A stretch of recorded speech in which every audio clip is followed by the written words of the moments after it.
and Services Subvote JU01. Mr. Eyre is here with her officials. I will remind the officials to identify themselves and not to touch the microphones.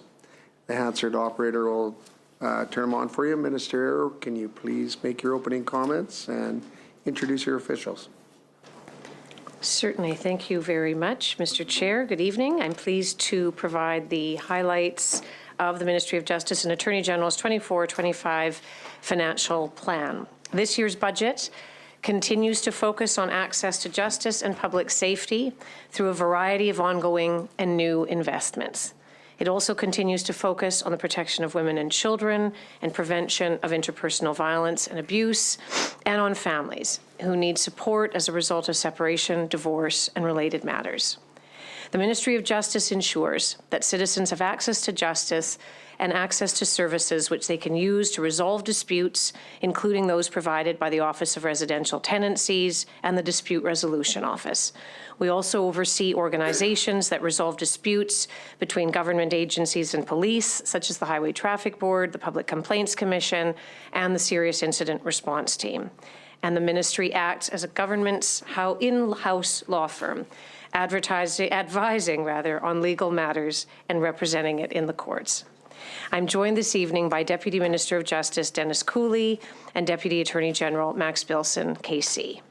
Also in the room this evening are Chief Executive Officer of Legal Aid Saskatchewan, Jane Mallon, Assistant Deputy Attorney General of Justice Services and Tribunals, Kylie Head, KC, Assistant Deputy Attorney General of Public Prosecutions, Elizabeth Hiltz, KC, Assistant Deputy Minister of Courts and Community Justice, Rory Jensen, Legal Executive Director of Public Law, Darcy McGovern, KC, Executive Director of Family Justice Services, Lionel McNabb, Executive Director of Community Safety and Wellbeing, Gina Alexander, and Noel Busey, Executive Director of the Communications Branch at the Ministry, and the Director of Financial and Resource Planning, Dan Durker.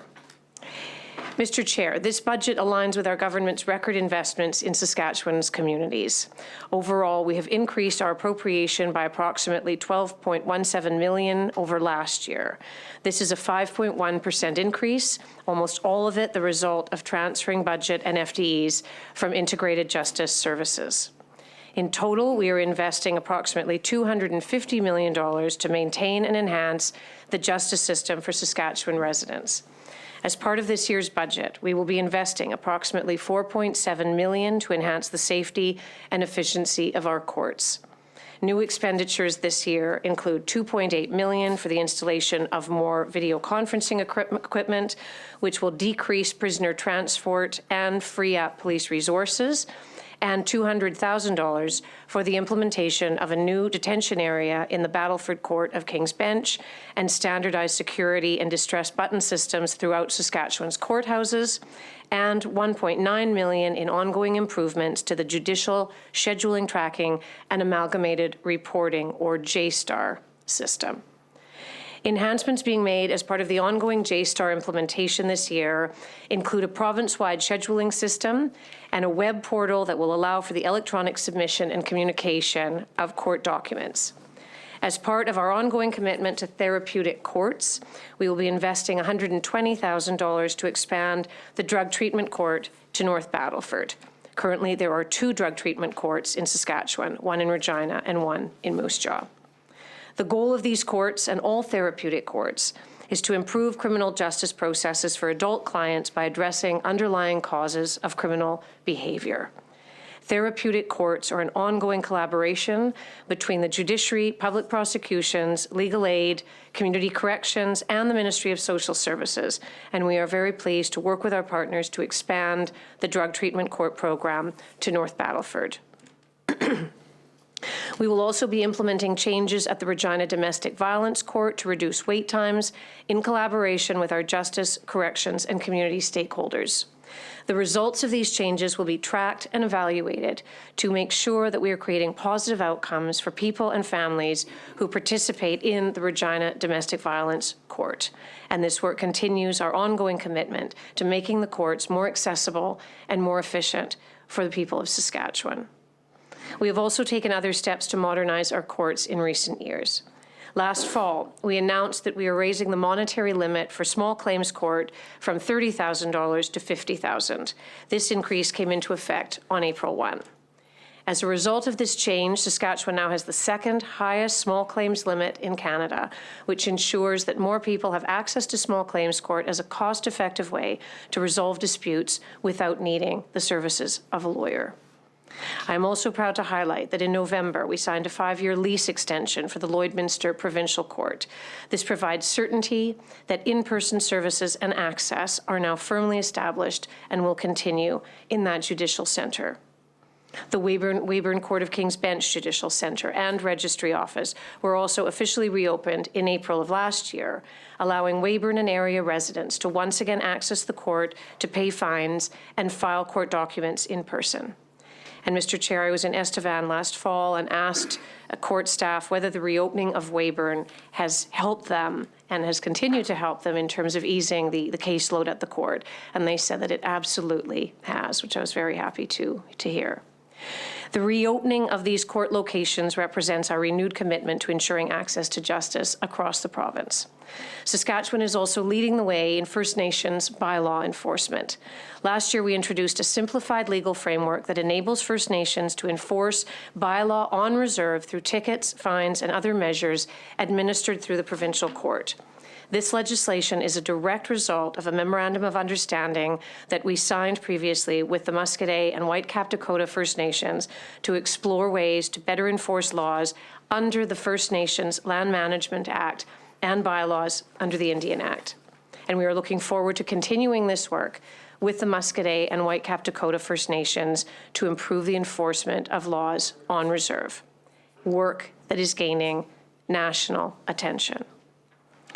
In public prosecutions, we're investing $490,000 to establish a case readiness unit, which will streamline how prosecutors address high caseloads and prioritize complex criminal files. This unit will review cases as soon as they are received from police and access them to ensure all relevant disclosure has been provided to prosecutions and the accused. This will allow prosecutors more time to assess cases and ensure that cases are ready to move forward to resolution or trial as soon as possible. We will also be dedicating $186,000 to hire a dedicated gang prosecutor for the southern part of the province as part of the gang violence reduction strategy.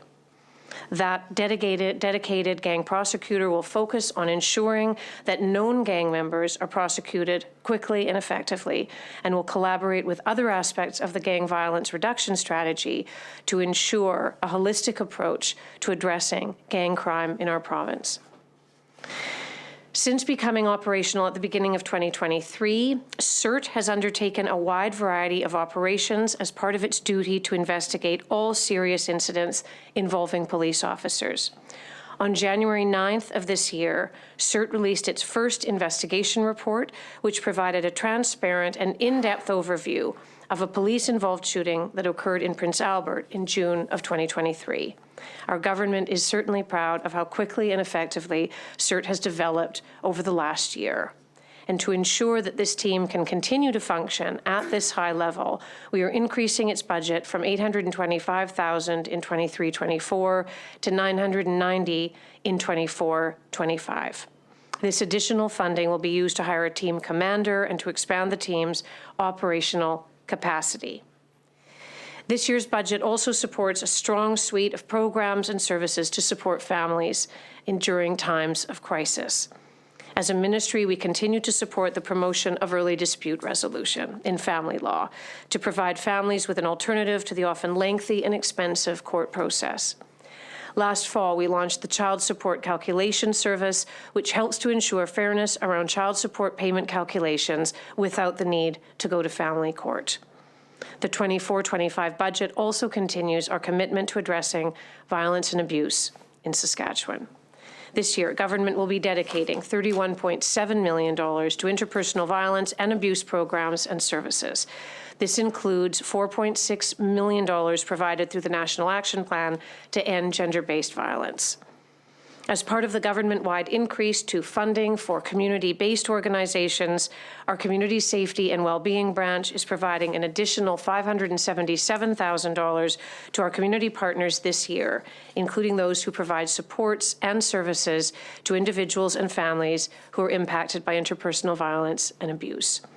We will also invest $328,000 into second-stage shelters this year as part of a 3-year, $984,000 funding commitment.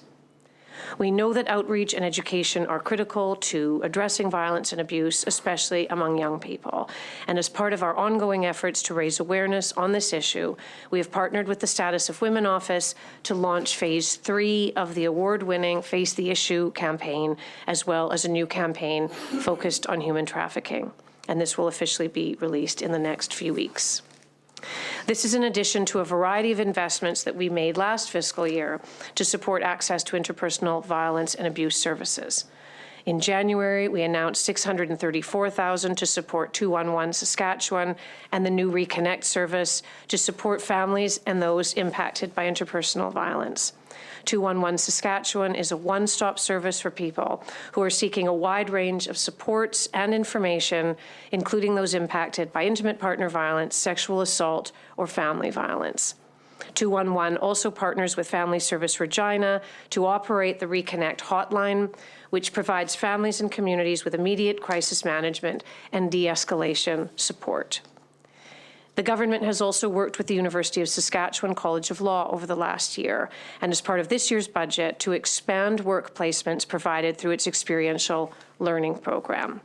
2 weeks ago, I took part in an event at the college to announce that we would be investing $100,000 in new practical learning placements with a focus on placements within the Ministry of Justice and Attorney General, public prosecutions, and rural placements with legal aid. The Dean and legal stakeholders, including the Law Society of Saskatchewan and the Saskatchewan branch of the Canadian Bar Association, have been very positive about this announcement. It is programs such as this that are critical to ensuring that Saskatchewan law students receive practical learning opportunities. Comparing the ministry's 23-24 estimated appropriation budget to the 23-24 estimated appropriation budget in the 24-25 estimates book, you will see that the estimated appropriation budget increased from the $170.576 million last year by $68.063 million to $238.639 million this year. This is the result of the dissolution of the Integrated Justice Services vote. As you will know, IJS was a separate vote which previously provided integrated services to both justice and corrections, policing, and public safety. And the decision was made to dissolve IJS and place staff in either justice or CPPS. In closing, Mr. Chair, 24-25 is poised to be a critical year for the Ministry of Justice and Attorney General and for Saskatchewan. The ministry's budget this year will continue to support the promotion of Saskatchewan's interests at both national and international tables, and as part of that, we look forward to hosting the Human Rights Federal Provincial Table in Saskatchewan next year. We will continue to work with our partner ministries, with the courts, and with our community stakeholders. The funding for the 24-25 fiscal year will ensure that the ministry can continue to provide a fair, accessible justice system for the people of this province. And I would now be pleased to answer any questions. Thank you for the comments, Minister. We'll now open it up for questions. Ms. Sauer. Thank you, Mr. Chair. Thank you, Minister, for your opening remarks. And first of all, I just want to thank all of your officials for being here this evening and for all of the work that I know it takes behind the scenes, both for you and your staff in putting together the questions and the dialogue that we'll be having tonight. I want to start off close to where you had ended your remarks, Minister, which is about the dissolution of IJS, just so I have a good picture of what has moved within justice and what has moved within CPPS. So can you provide some more detail on that front, please? Yeah, certainly I can.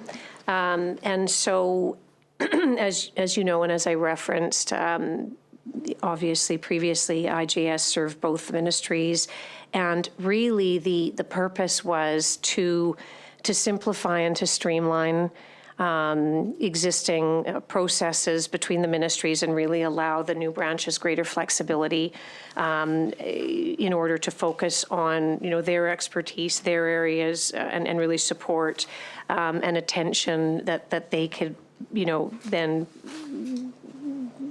exercise on the needs of the specific ministries. Again, I mean, I think of, the energy and resources, trade and export development dissolution a few years ago. I mean, there come to be, I think, phases in integrated ministries where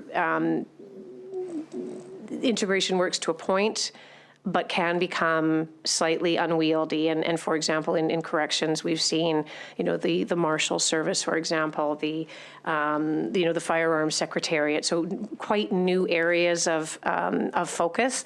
And so there come to be just, I think, the sense that for efficiency and other reasons, it was perhaps time to stick to each other's, areas of expertise. So prior to its dissolution, just to be clear, IJS was comprised of 7 branches. So there was financial services, community safety and well-being, strategic policy planning and reporting, research and implementation, strategic systems and innovation, audit, information management, and safety and communications. So 4 of those were split in the dissolution: financial services, strategic policy planning and reporting, audit, information management, and safety and communications. And the other 3 remained whole and reside within one of the 2 ministries while serving the other under a shared services agreement. And so there were no incremental resources provided to those 3 branches. And certainly happy to answer anything else. I mean, there's more detail if you want to get further into it in terms of FTEs and so on, but certainly happy to go further into it if you would like. Thank you for that information. Specifically for my purposes, I need to know which ministry I should be directing my questions to with respect to specific programs. For example, I'm thinking, as one example, the Saskatoon Tribal Council has that home for women who are leaving Pine Grove. So I don't know if that's a CPPS program that's managing that, or if that's a Ministry of Justice program. So if you could provide me some information as to, from a program perspective, which ones are housed within Justice versus CPPS, I would greatly appreciate it.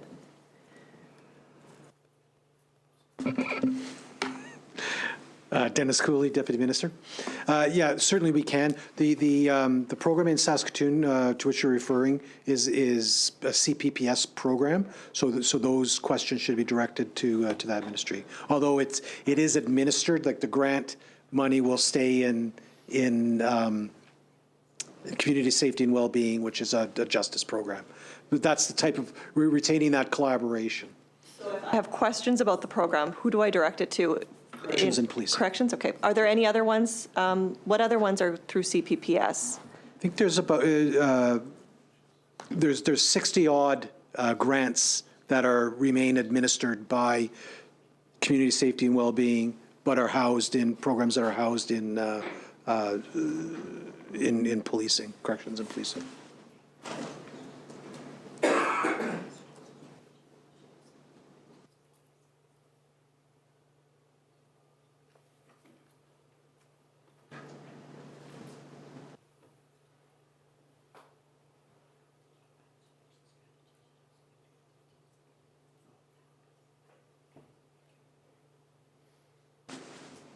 Sorry, my colleague Jean Alexander just noted that the gang violence reduction strategy, which is a large initiative, is a CPPS has the authority for that.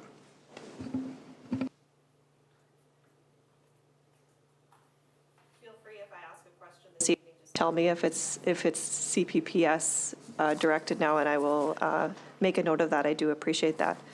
It's been a bit of a evolution. At one point we had both ministries in estimates together, and then they were separated. But then we had IJS. So I'm just trying to stay on top of who I should be asking the appropriate question to. I have some questions about the National Action Plan on gender-based violence. You mentioned it in your remarks, Minister. Can you remind us how much money is showing up in this year's budget that is money flowing through via the National Action Plan?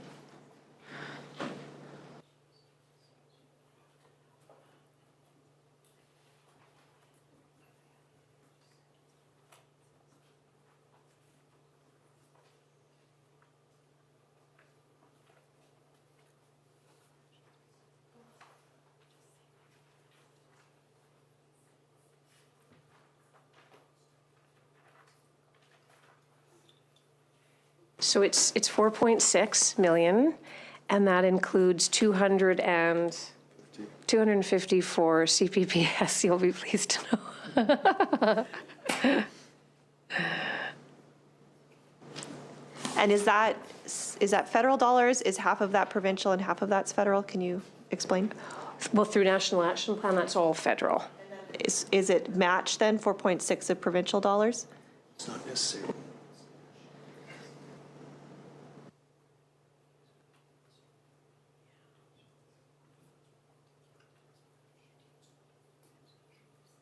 Give an example. Sure. So it is matched funding, but not in the traditional sense of match funding that the federal government typically uses, where you have to put new money in to match new money from the federal government. The federal, in this particular case, the federal government has permitted all provinces and territories to use existing dollars as their matched contribution. So we have 4.6 million of existing programs that we have related to intimate partner violence, and we are allowed to use that money as the match contribution. And I'll just add, I think that was one of the things that the Minister of the Status of Women was very pleased to have achieved in those negotiations around the NAP funding, that we could use it for things which obviously we felt very, very strong programs. The feds agreed and could be used to complement them. And we've seen that in a number of cases. Where is that 4.6 million being spent in this fiscal year?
Gina Alexander, Executive Director, Community Safety and Wellbeing.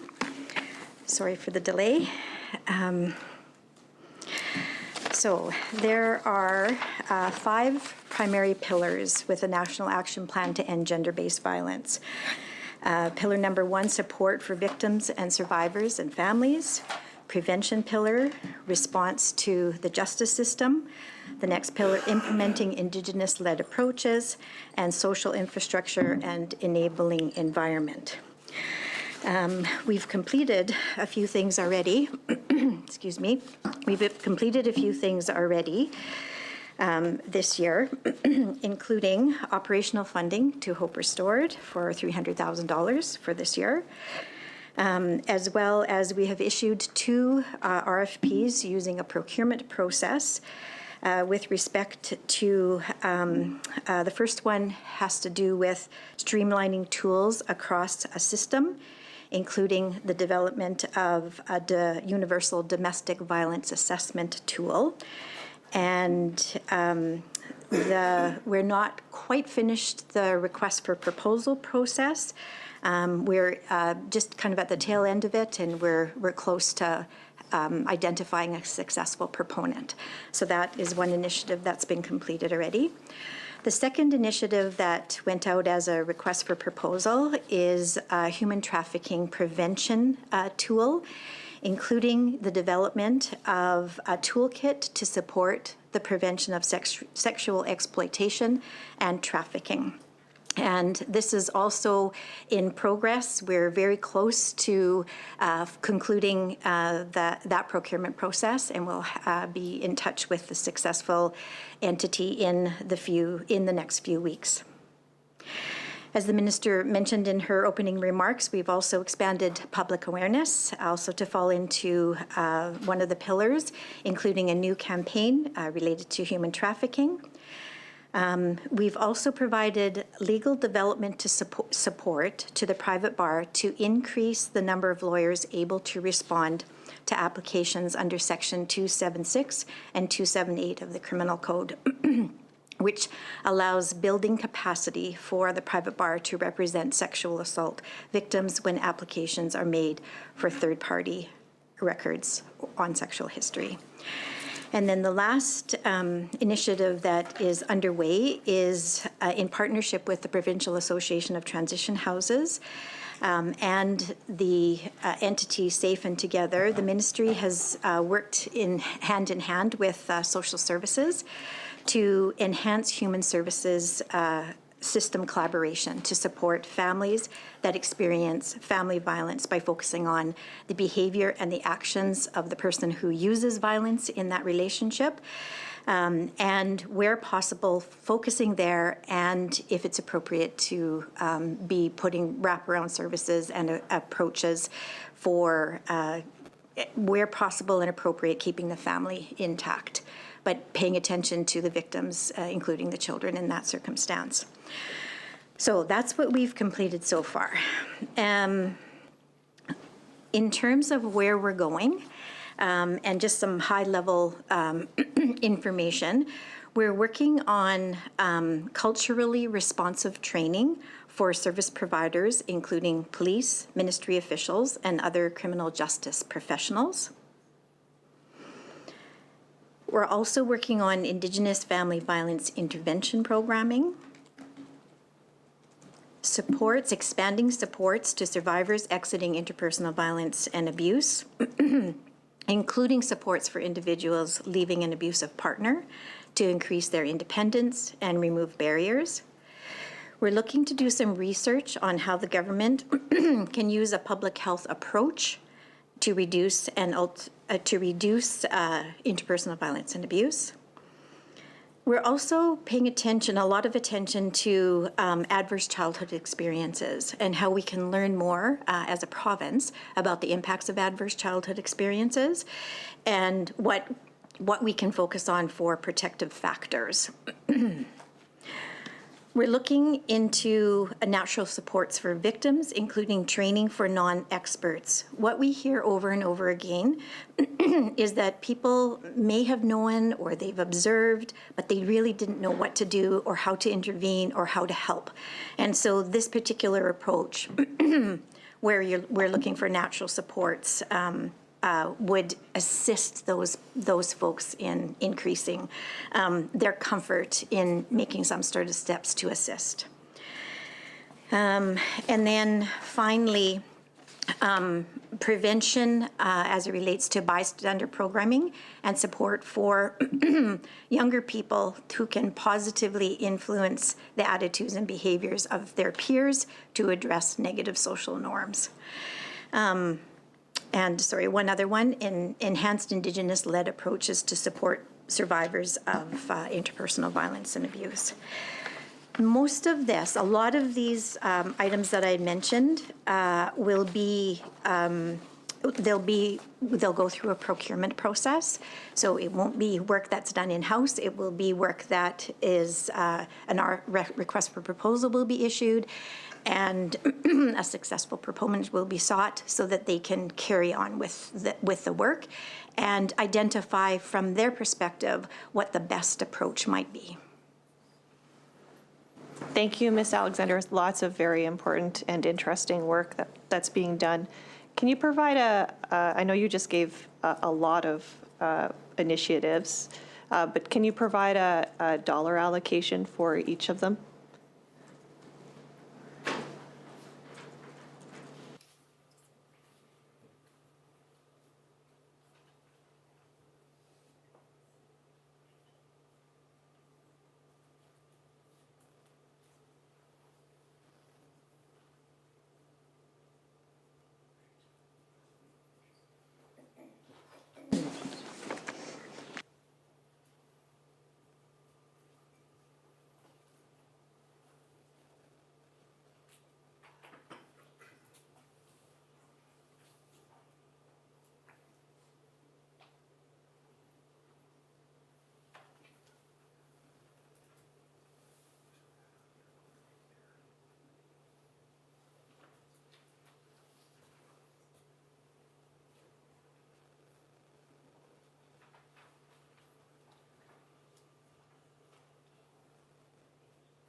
Thank you for that.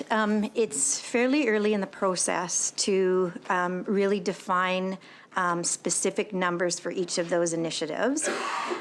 There's a lot of factors that will be at play, including what the RFP might go out at and what the successful proponent might come back with. And so the numbers may fluctuate. And so as I said, it's just a bit too early to be identifying specific numbers. Yeah, I'm just thinking within the next several months, a lot of this information will be identified through requests for proposals that will be moving, I'm thinking, fairly quickly over the next several months. What about the two RFPs that you say have been completed? Can you provide those numbers?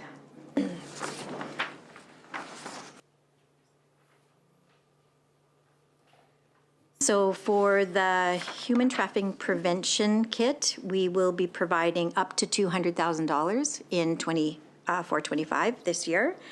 And also for the Universal Domestic Violence Assessment Toolkit, up to $200,000 in 24-25. Now I don't know about the human trafficking one, but I do know that the toolkit one closed quite a while ago, back in January, I do believe. Can you explain why it's taken so long to pick a successful proponent?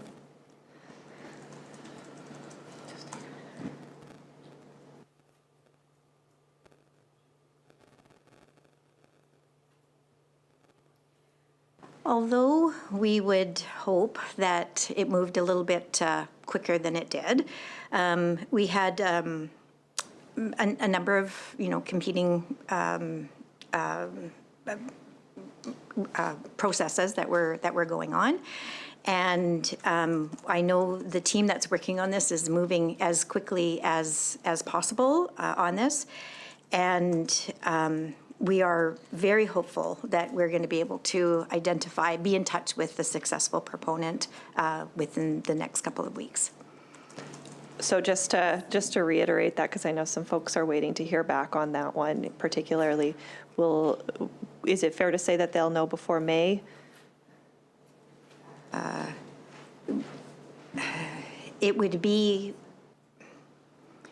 would for sure be by the middle of May. Yeah. What about dollar values for the other programs that you said have been completed? You said there's a partnership with Paths on system collaboration as well as a legal development process for the private bar to enable more private bar lawyers to be able to do some of this work. And then another one around public awareness. I'm sorry, I didn't write the full thing down, but of all the ones that you said have been completed, are you able to provide numbers for those as well? I was probably talking quite quickly too. So we'll just start with the PATHs and the Safe and Together project. So for this PATHs Safe and Together project in partnership with the Ministry of Social Services, we have allocated up to $350,000 in 24-25 for this particular project. And it will be working to identify a couple of communities who are interested in piloting this, and then also working to initiate an evaluation quite early on, and the evaluation will help us make iterative changes as we go, as opposed to waiting for an evaluation at the end of a pilot project. So up to $350,000 for the Paths and Safe and Together one. We will be expending out of the National Action Plan funding up to $200,000 for the public awareness campaign, and so that's that figure for that one. And the other one that I mentioned was the legal development support, and although I don't have that number, $20,000 I think is what has been expended on that particular one. It was for developing training and then paying a facilitator to provide that training. Thank you. I really appreciate you providing me that detail. Minister, do you know how much money the federal government originally offered the province under the National Action Plan?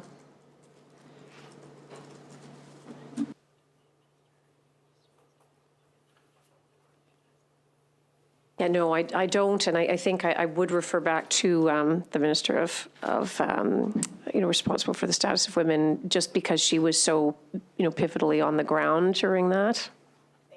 Yeah. One of the pillars, as has been mentioned, and as what you well know, is on prevention. And of course, education's a really important part of prevention, which is, I'm very pleased to hear about the publicity campaign that's ongoing and continuing. Another piece of that, of course, is educating in our schools and knowing that third-party organizations like CBOs that are funded through Justice are still not allowed to provide that education in schools in Saskatchewan. I'm asking if the ministry has any idea what the status of the review that we understand was going to occur about that, and when our CBO is going to be let back in to teach consent education to our kids. My understanding is the review is still underway, the pause is still underway, and that would be, of course, something that the Minister of Education could better answer, as that's in the ambit, obviously, of education. But really, that's my understanding that pause remains in effect. What is the current status of the Domestic Violence Death Review Panel? And when will the report come out?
So as you will know, the first DVDR report, a final report, was released May 24, 2018, and there have been some positive steps since then. So the second process has continued to support the work from the first one. And I think important to highlight what the first one, did lead to. I mean, it did provide 19 recommendations that resulted in legislative changes and program changes. So again, Clare's Law, the fixed term tenancy legislation, 10-day leave from work for survivors of interpersonal violence, expanded services in rural Saskatchewan, the public awareness campaign, provincial call line, new transportation initiative. So quite, quite significant recommendations and changes that came out of it.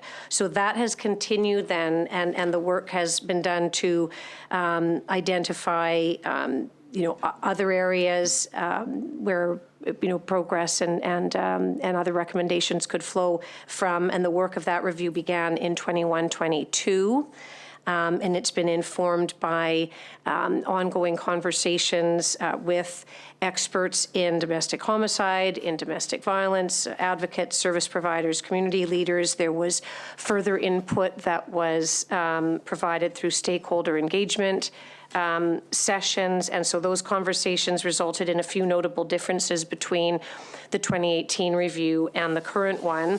And some of those have been, or some of them were inviting family members, loved ones of victims to participate and provide recommendations to the governance committee, and the implementation of regional case review teams to ensure the needs of rural and remote communities. Those have been considered, and increases in the number of cases have been reviewed in detail. And so in terms of just steps to date, there's been a governance structure that's been established.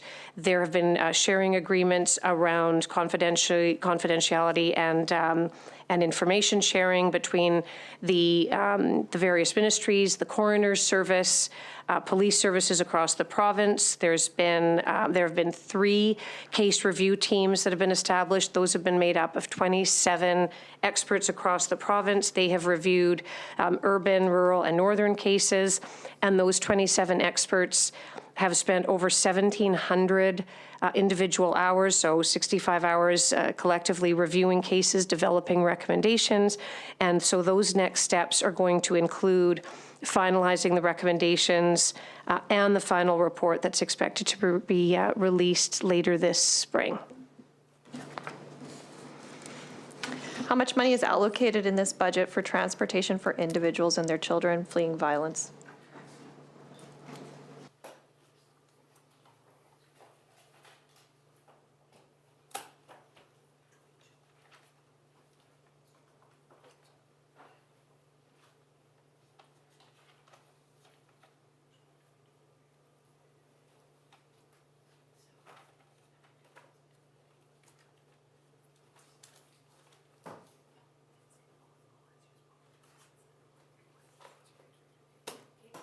So 24-25 North Sask Victim Services will receive $72,000 in funding to deliver the NTSI, so the Northern Transportation Support Initiative, for individuals and families leaving interpersonal violence in the Northern Saskatchewan Administration District, and then a further $102,000 is allocated to address transportation barriers for those outside of the NSAD, and so who are leaving violence through the transportation reimbursement policy.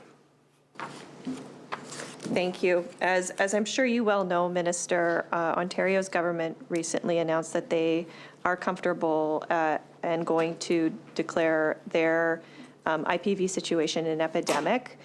Their rates are substantially lower than ours. Has the ministry considered declaring our situation around intimate partner violence in the province an epidemic?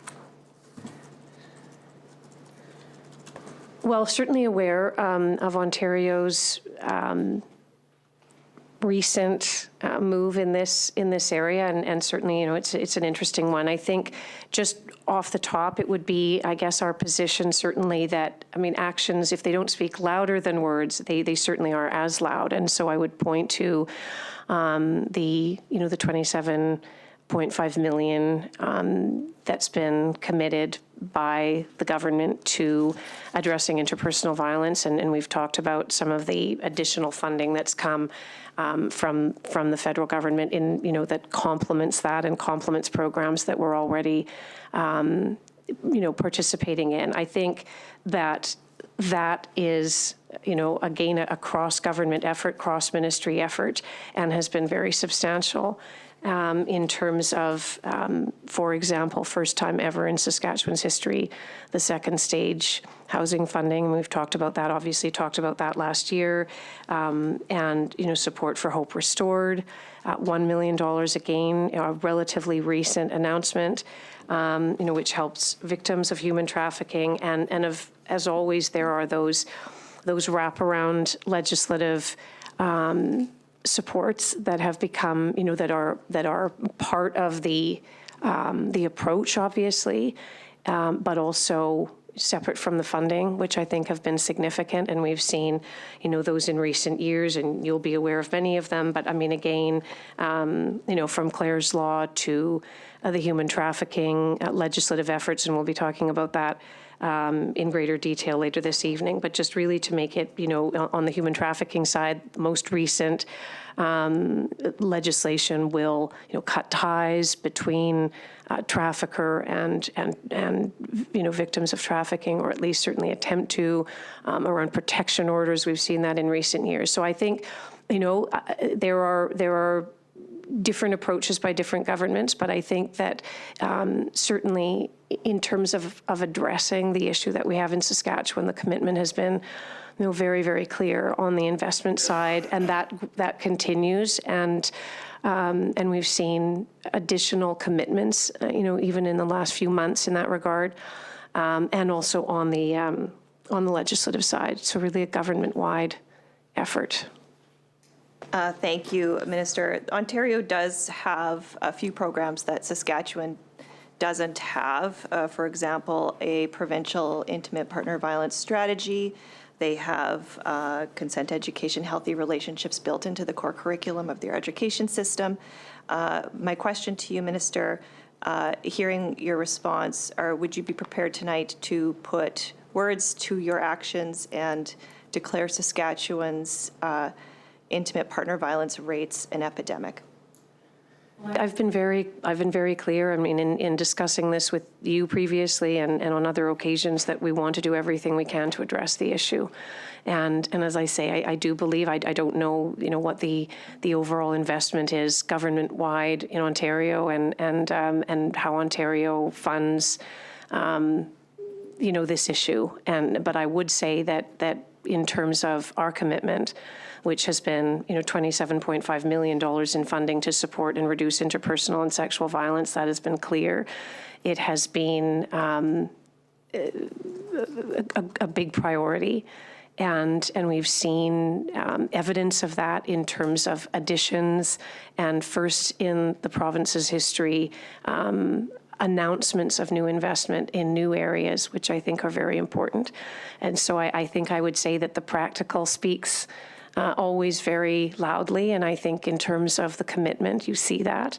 And I think the people in the province see it in terms of that which we have invested in. And again, happy to go through the other areas which we have invested in, which are part of that 27.5 million, and would have to look at Ontario's and cross-compare in terms of, I just believe that everyone is trying and every province is trying to address it as they see fit. And certainly I would suggest that our commitment at 27.5 million and the ways we've committed that funding and the new ways we've looked at committing funding certainly speaks to the commitment to address the issue.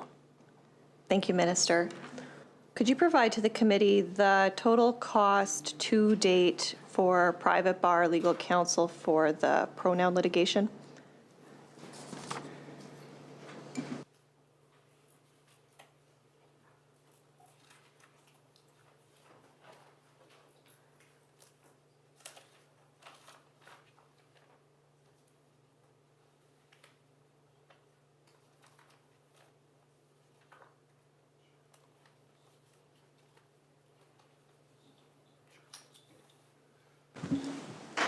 Excuse me. Thank you. Thank you for the question. Max Bilson, Deputy Attorney General.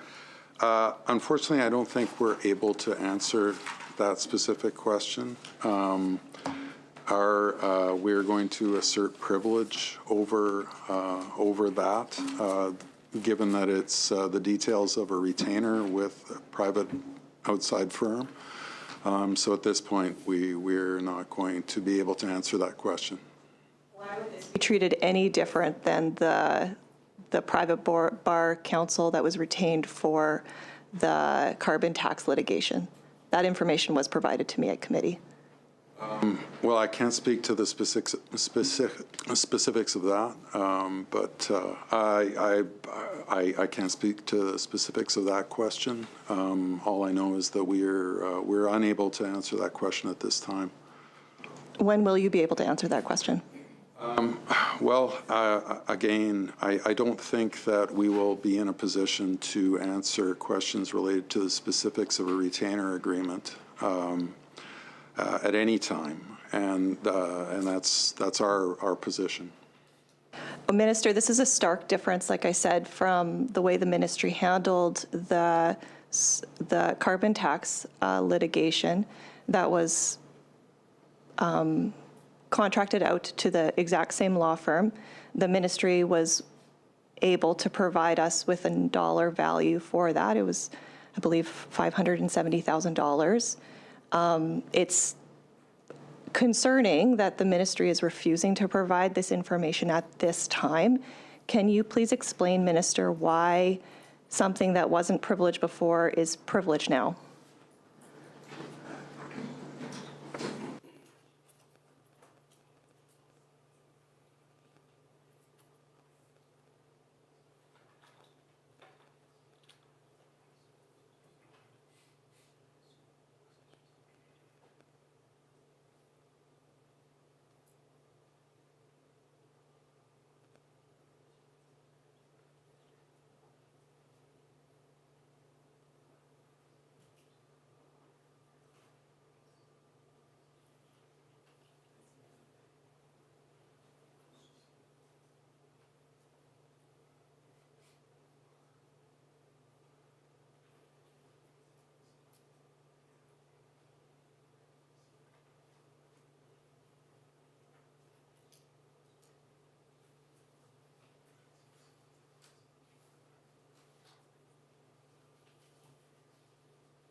So I think it's important, first of all, it's an ongoing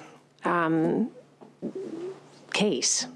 And I can't speak for the previous information that was provided around the carbon tax case. I wasn't, in this role, and I just don't know at what point that was shared in terms of cost. But I think there simply is, and I think, you would understand a level of comfort or non-comfort about retainers in the context of an ongoing case.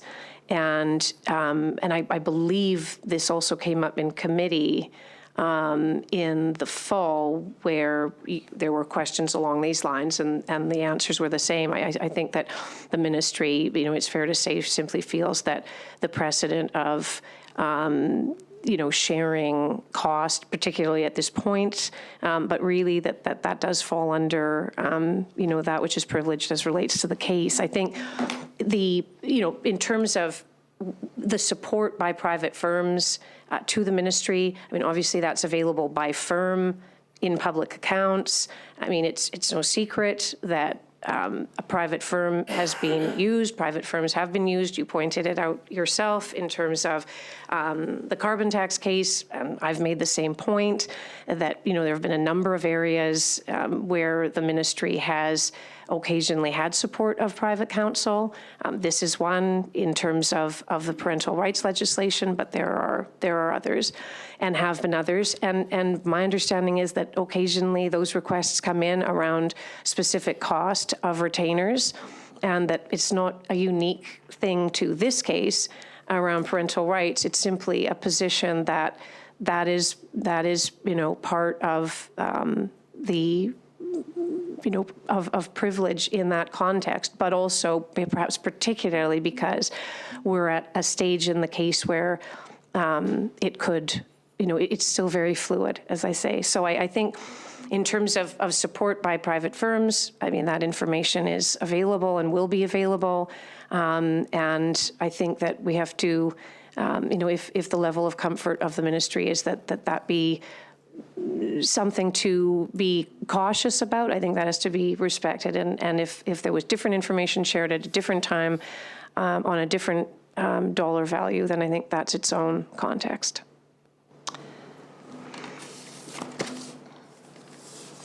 A few points. I do, and I understand that the litigation is ongoing. We don't know how long the litigation will take for it to conclude. But I do know, and as well as I know you know as well, Minister, that firms will bill ongoing. They won't wait till the conclusion of a file before they're billing. So I'm sure there have been invoices received and invoices paid to the firm on behalf of the government for this litigation. I think it's important for the people of Saskatchewan to know how government dollars is being spent, and I would hope that your government would feel the same, Minister, especially, as I said, this information has been disclosed before. It will be disclosed eventually in public accounts as a global number paid to this firm. I don't know how many retainers the firm has for government work. It will be difficult for the public. And that's what this is about, not comfort for the ministry, but for the public, for transparency for the public's, on the public's behalf, to have this information. So once again, Minister, I implore you, because I do not see a reason for this to be treated any differently than the carbon tax case, which you can correct me if I'm wrong, but I do believe that number was provided prior to its conclusion. I think it was before it went to Ottawa. And I understand there, in conversation at estimates, there was a hard cap, that there was an agreement between the ministry and the firm that the firm would not exceed that amount of dollars. So the ministry at that time was very comfortable sharing that information with me. So again, can the minister please provide the committee the total cost to date for private bar counsel for the pronoun litigation?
Well, thank you. Again, I can't speak to the timing of the carbon tax in terms of when that amount was discussed or divulged, or there was talk of caps and non-caps. I can't speak to that because I wasn't minister, and I just don't recollect when that was done and at what point in the case. But again, I mean, in this case, of course, you know, the Ministry of Education is the client. And so there is a matter of privilege and of not disclosing privileged information of a client. And that, you know, that my understanding is, I mean, the ministry will receive these types of requests in all sorts of contexts around individual cases and amounts to date and the rest, and that there is a concern about privilege and there's a concern about precedent. And I respect that. And it's not a matter of non-transparency, it's a matter of privilege. Which ministry is paying the bill?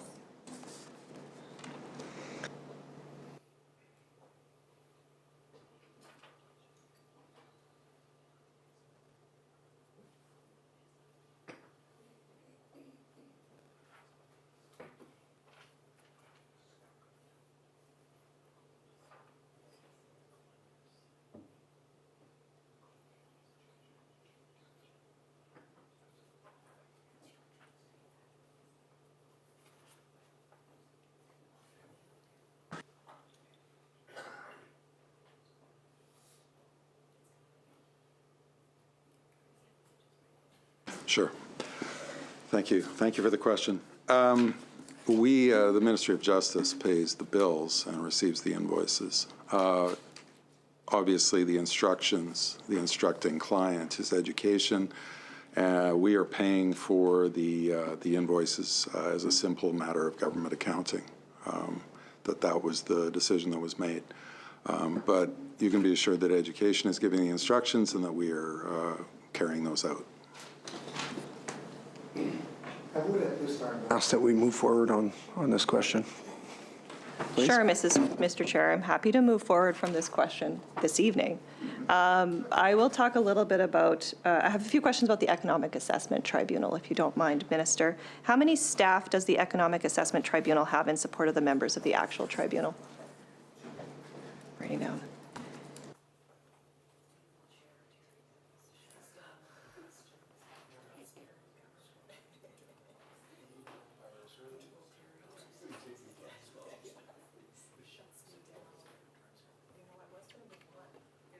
Sorry, there are 2 staff, an executive director and an admin. Thank you. What is the total budget for the Economic Assessment Tribunal for this calendar year? And if there was a budget for the previous, or actuals, I suppose, for the previous, I'd like to know that as well.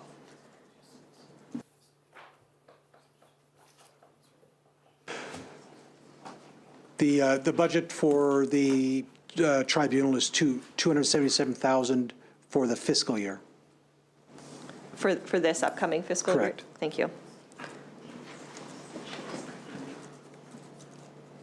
Are you able to provide some more? Are you able to provide some more detail as to the process the Economic Assessment Tribunal will be using to examine? You have 2 issues before them right now. Process in what sense? Information, the steps in terms of information gathering, as well as reporting out. I know you've talked a little bit in the chamber about timelines, but I'm just curious as to what the process is going to look like. Well, the process is very much set by the tribunal and by the chair. I mean, Mr. Milani and the vice chair, and so when we referred the clean electricity regulations to them, really where we left it is we'll receive the report back, and that comes next month, May 15, I believe. And similarly with the 2 referrals which we provided them last week, so the 2 interwoven methane 75 and the cap. Again, it was, you know, take this and clearly with the, take this and analyze and report back. And so again, it will be in September. Oh, it's May 1st. I'm sorry. I thought it was May 15th for the first referral. And so again, and as I signaled last week, I mean, with the clean electricity regulations, and I'm merely speculating here because again, I mean, the work is absolutely independent. But a lot of the information, more of the information probably around the pricing out of the clean electricity regulations is, quote unquote, out there. I mean, Sask Power has done quite a lot of work. We've talked a lot about, meeting 2035 around clean electricity and net zero and so on. And some of the challenges of transitioning off coal without being able to use natural gas to a nuclear potential around SMRs and so on. So that's perhaps maybe been a little bit more analyzed, more complex, I would say, is methane 75 interwoven with the cap, because there's so little information out there, and the federal government itself has been unable to really quantify any of this. Clean electricity also have been unable to quantify, but perhaps there's a little bit more out there in the public realm. So again, up to the tribunal completely in terms of, what they will need to do the analysis to carry out the report. Thank you for that information. I have some questions about the coroner's office. I hope someone can answer them this evening. First of all, if you could provide us some stats to kick off the conversation, that would be appreciated. Yeah, number of deaths. Oh, deaths, I'm Yeah, sorry. to date. I didn't hear you. Okay.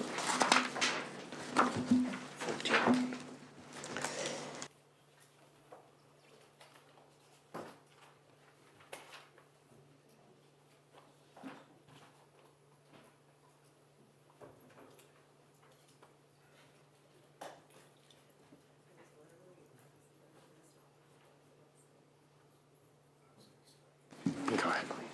Rory Jensen, Assistant Deputy Minister, Courts and Community Justice.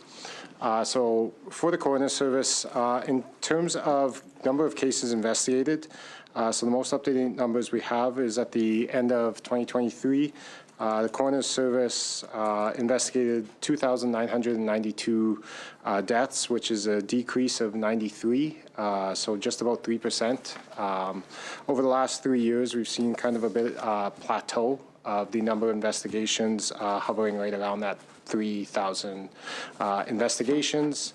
Of those investigations, the number of drug toxicity deaths confirmed and suspected, as of the end of February, we were at 476 confirmed and suspected drug toxicity deaths. This is an increase of just over 100 of those deaths.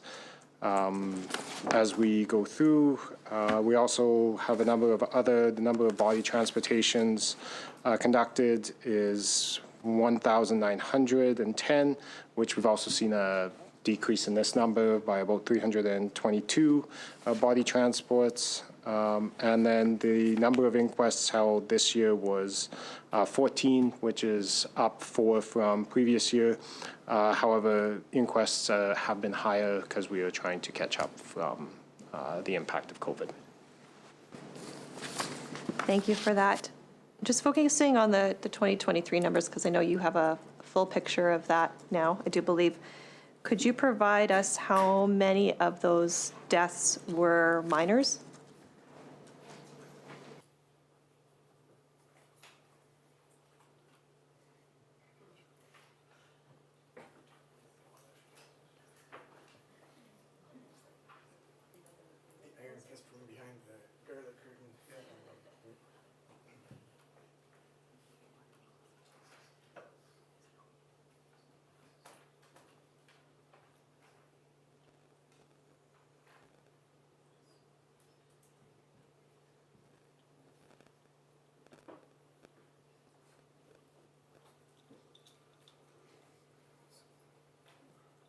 Just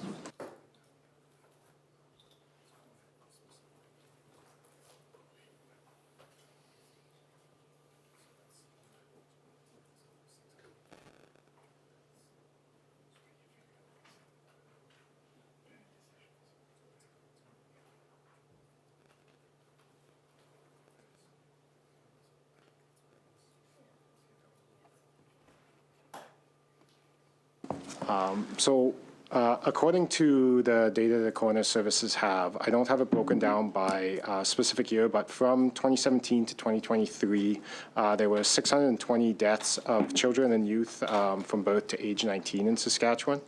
Of those deaths, 351 were without underlying medical causes, so meaning there's an average of approximately 50 children and youth that are dying each year from preventable causes. And would all of those have been in care of government, of a ministry, either social services or corrections? No, those would not be. How many were in care? Of that data in front of me. In previous years, there has been conversation with the coroner about a child death review. What is the status of that work? Has it started?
So right now we are still working through the proposal for minister.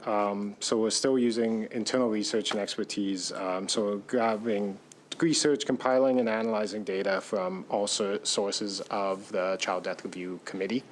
So the committee was made up of the Justice and Attorney General, represented by the Coroner Service, Health, Social Services, Education, Corrections, Policing, and Public Safety, as well as Police Services, SGI, SHA, FSIN, universities.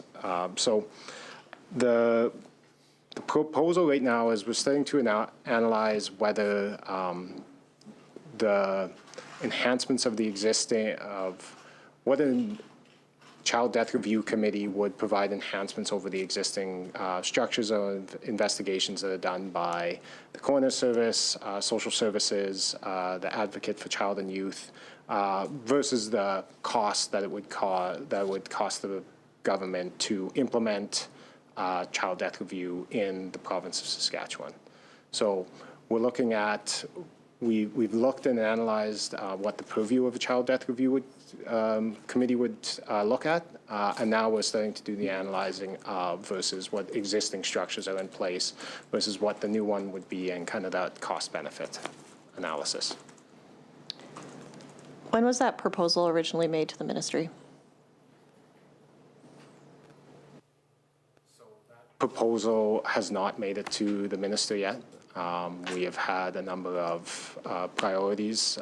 This work is being led by the Coroner Service. There's been a number of priorities that they've been working on that have been very pressing in theirs, versus, not to say that the Child Death Review Committee review is not pressing.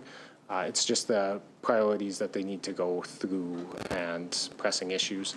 So that recommendations have not made it to the minister at this point. And we are now in the process of hiring a new chief coroner for the province, so looking for their input before we provide any further recommendations up to the minister. Thank you. My question wasn't to the ministry, but to the minister, but to the ministry. So when did the coroner make that recommendation to the ministry.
Question, could we remove the opposition a staffer to behind Ms. Sauer?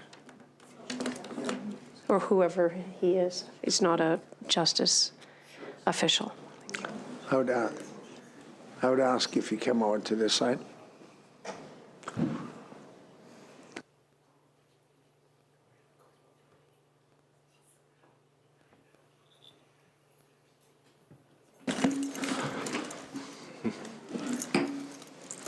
So in 2017, there was the formal review of the coroner service was conducted, and part of one of the 44 recommendations was a child death review committee for the province. So from that piece of work where the coroner service is gone, they went and they started gathering deaths on youths under the age of 19. So they they looked at all the different ways that Saskatchewan investigates deaths of children and youth, be it as the items I've mentioned for the Saskatchewan Advocate of Children and Youth, SGI and police services, healthcare system investigates deaths, some children in hospitals, First Nations and Inuit Health Branch investigate deaths on reserve, and then the Saskatchewan Coroner Service investigates sudden unexpected deaths. So coming out of 2017, the Chief Coroner formed a Child Death Review Stakeholder Committee. So this committee was made up of the Coroner Service, health, social, education, all the stakeholders that I mentioned. So this committee identified all of the investigation models into child and deaths. They identified some inconsistencies, which created some gaps. This led to last year the Chief Coroner identified that there was more formal work that was going to undergo to create a formal proposal to the ministry. I have not, as the ADM responsible for the coroner services, I have not received a formal proposal from the coroner service at this point. And that is where we get into now. We do have work ongoing with the coroner service, and we are waiting for a new chief coroner to come on board to finalize some of that work, to have their input into it. So we're looking at a proposal in the upcoming year.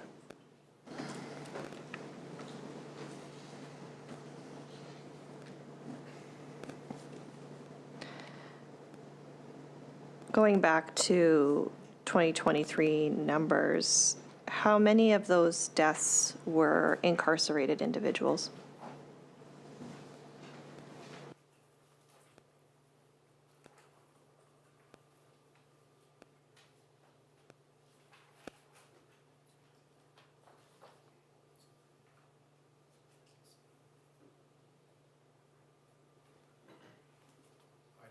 Have that number with me right now. I can endeavor to provide that number at a later point, to table that number later. Thank you. So I'm looking for the number of individuals who are incarcerated, the number of individuals who were minors, and the number of individuals who are minors within the care of a government ministry. Do you know how long it would take for your office to provide that information to the committee?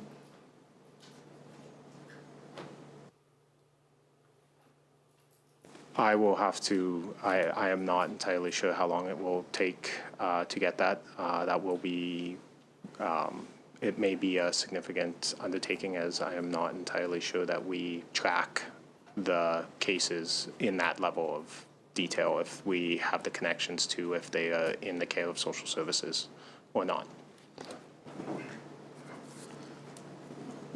Okay. Being cognizant of the time, we always run out of time in estimates. I'm going to move to the experiential learning through the College of Law. Can you explain to the committee what the review committee did under your direction, Minister? Sorry, the work that what had done? You had a review committee struck to look into experiential learning opportunities with the college, and they were going to provide a recommendation to the ministry. I'm not sure what concluded in that work, but I do know about the recent announcement that was made. So this was a conversation we had last year in estimates. I'm not sure it was formally called a review committee per se. I mean, there were certainly conversations that were held with the college, with the dean, with the vice dean, conversations that I participated in a number of times, or at least on 2 occasions that I can recall, where we talked about, what we can offer and what they can offer. The U of S is looking to the U of S is undertaking, as you will know, a pretty major fundraising drive, and part of the fundraising drive as it impacts the College of Law is around experiential learning, and that was one thing that the Dean and I had talked about when we first started talking about this last year, and before we talked about this in estimates. And so there had been discussions around, we know that this fundraising campaign is being launched by the U of S. The College of Law is one of its key priorities is going to be to expand experiential learning, as it's called, but learning placements, clinical legal placements. And so, what role can we play, and what role do they want to continue to play, and what do they want to offer? So, as I said, I'm not sure it was wildly formal, but certainly those conversations happened and were ongoing for quite a long time leading up to the announcement 2 weeks ago. Did this group provide you with a written report?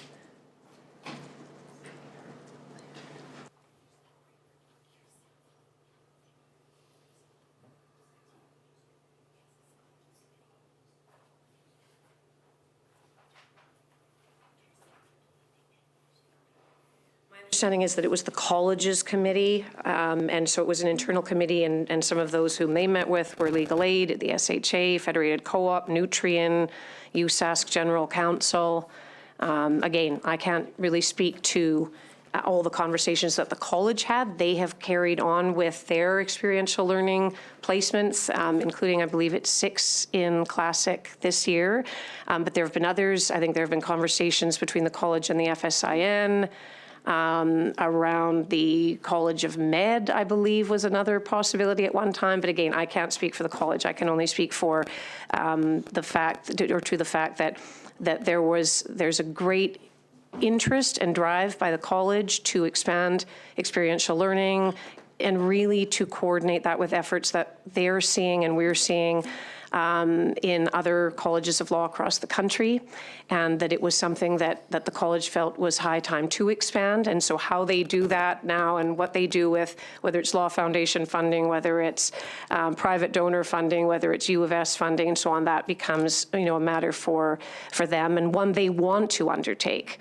And the 100,000 which we're providing is for, as you know, public sector placements, and that was very, very welcome by the college. Oh, yeah, okay. And there's a proposal that the college sent to us at one point. Do you want to? Just this year, yeah, about, it included current offerings, ongoing exploration, opportunities and gaps, and so on. And as I say that, but the dean spoke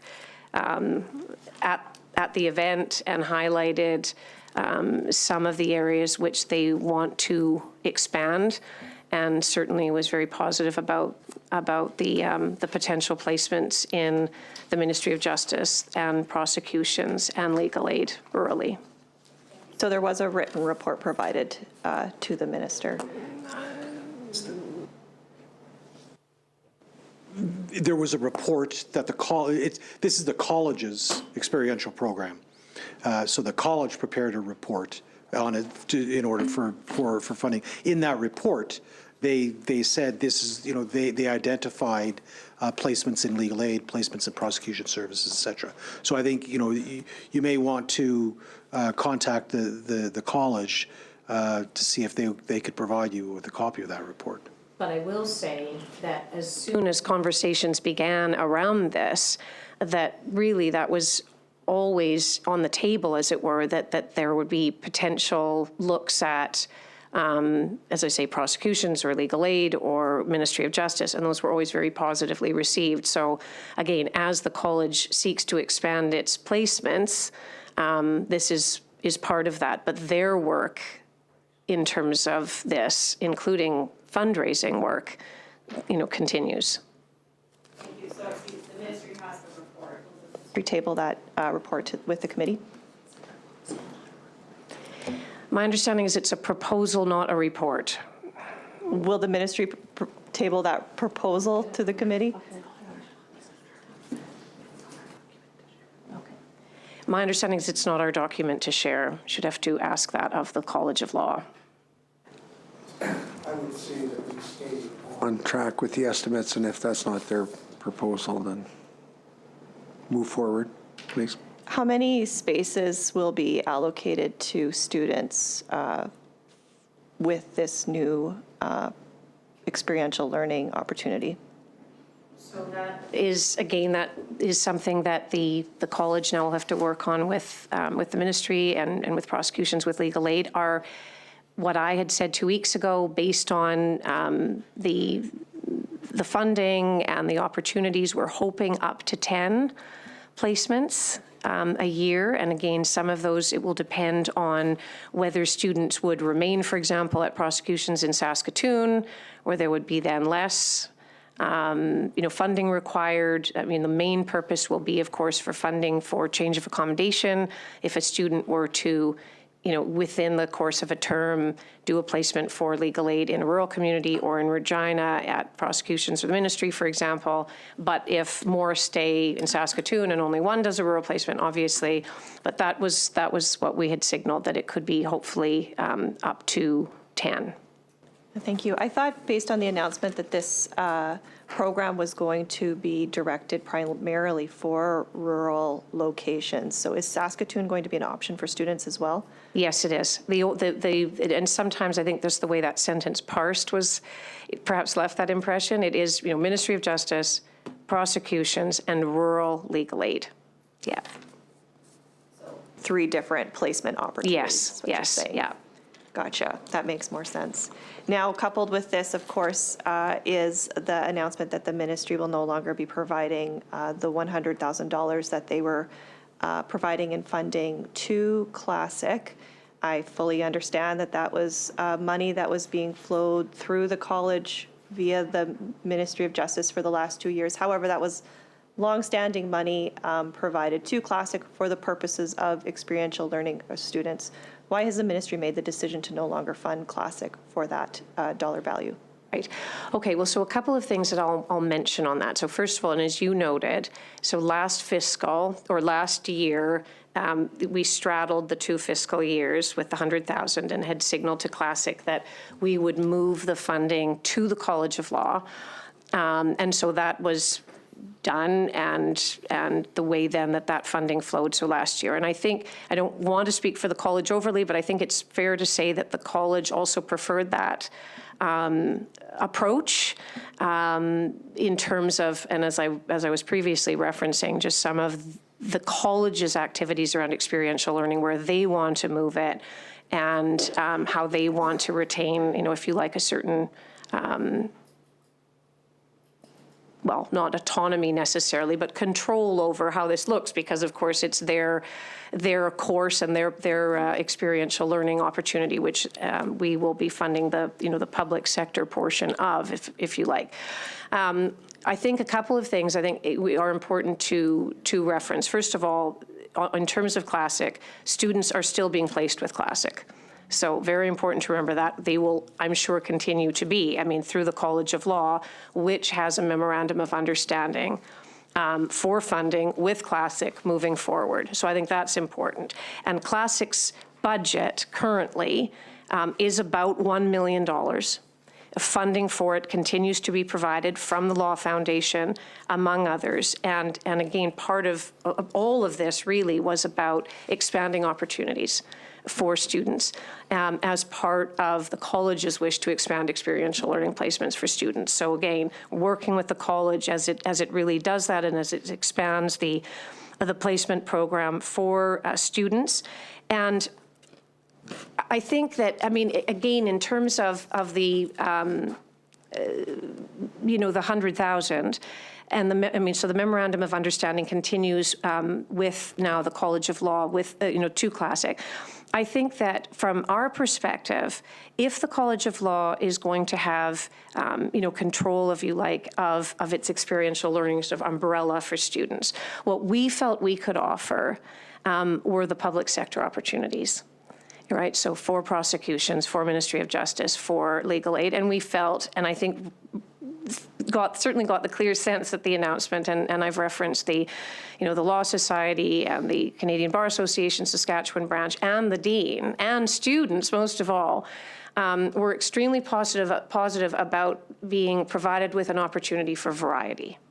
I don't think that a clinical a clinical placement program can be just perhaps with one body as it's traditionally been, and I think that this just expands that. So as I say, students are being placed with Classic as we speak, will, I'm sure, continue to be, but we felt that we could offer this as part of the public sector approach in terms of legal placements for students, and continuing to attract students to the ministry and to prosecutions, which I think is very important, as well as legal aid, where there's a real need, particularly in the rural communities. So again, I think it's expanding opportunities, but also attracting interested students to the ministry, to prosecutions, and to legal aid, and certainly there's been, I think, great positivity around that.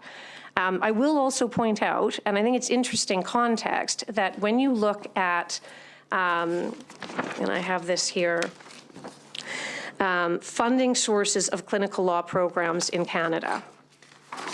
Traditionally, it has only been the for UBC, for U of A, and for U of S that there's been any provincial government funding at all. And so most provinces are law foundation, some are students' union, some are municipal government, in 2 cases, legal aid, the university, 1 the federal government, several corporate, private, and other special, so a special category. I don't, can't speak to exactly what that is. But I think that's interesting too. And so I think within, to the question why, I mean, I think our feeling was if we're going to continue with, helping the college on the experiential learning side, then our offer then was on the public sector side. And to attract students to those areas where there is need, but there's also need around access to justice and so on. So I think it's, it really is, I mean, as the Law Society president said, a win-win in that sense. And I think it doesn't preclude other placements, further placements, continued placements with students who are interested in Classic, with Classic, through the College of Law. Thank you. Just one point of clarification. I believe Classic has stated publicly that because of this reduction in funding, they are not sure what the future of their student learning component is going to look like. As you have mentioned, they have funding to do a variety of things, which is why their budget is $1 million. I'm focused exclusively on the student learning component of Classic because we are talking about expanding experiential learning opportunities, which is, of course, a great thing. I think when people hear expanding experiential learning opportunities, they think, and I think that will mean more students have more opportunity, not one opportunity being sacrificed for another opportunity. So I guess my question, to frame this as a question, is there any conversations about if the ministry is not going to provide that $100,000 anymore, and you have indicated other sources of revenue that other clinical programs have, understanding, I'm sure, that the Ministry of Justice sees how imperative it is for their province's College of Law to have experiential learning, but particularly clinical learning opportunities, clinical legal education opportunities. Are they working with other partners to ensure that clinical legal education can continue in this province? Well, I think that's precisely the point where I spoke to earlier about how, in many ways, this is something that the College of Law wants to increasingly lead, and not perhaps the province lead it for them. And so keep in mind that, this is actually about expanding opportunities because, of course, we, are expanding into other areas of experiential learning. It's not, it's traditionally been one placement opportunity. And so I think that there was a need. That's not just I saying that. For example, as I've said, the Law Society, and I'm quoting, the perennial problem has been the limited number of opportunities for students to access these experiences. The Law Society applauds these efforts by the ministry and the college to increase student exposure to real-world scenarios, particularly in rural Saskatchewan. It is a win-win, end quote. So I think that was the point. I think it's very relevant to remember that the U of S continues to have a memorandum of understanding with Classic, and that Classic has funding of $1 million. You're right; it covers a broad base of services, but there is also there are natural synergies in terms of funding, through, for example, the Law Foundation. And that's been something that has been raised and pursued, and is certainly pursued, as I listed, in other provinces. So again, I think if the College of Law is seeking to expand placements and would not argue with the fact that they had signaled that along with the fundraising campaigns of the university as a whole, their focus from that fundraising would be to expand legal placements, clinical legal placements.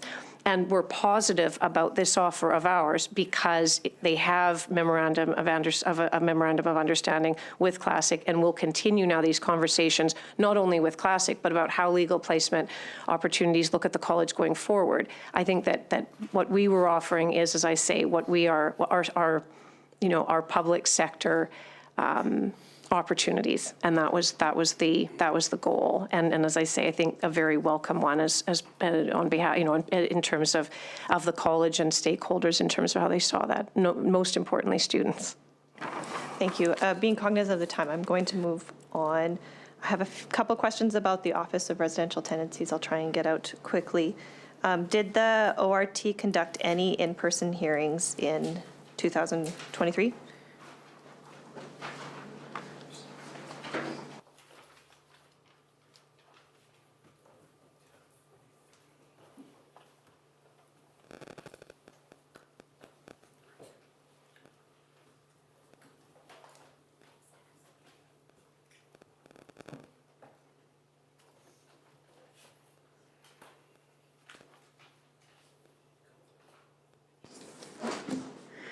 Kylie Head, Assistant Deputy Attorney General with the Ministry of Justice.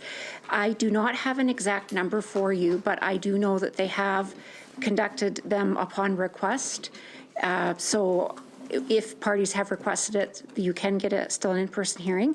But as you know, that's not their normal course of business any longer. So I imagine it would be a relatively small number. Ministry track that number, and if so, could they provide it to the committee at a later date? I can look into whether we track it or not. I can't guarantee you that we do track it, but if we do, I can undertake to provide that to you. Thank you. I may get the same answer to this question, but I'm still going to ask it. I understand that claimants can make a request to a hearing officer for a decision to be anonymized. How many decisions were anonymized in 2023?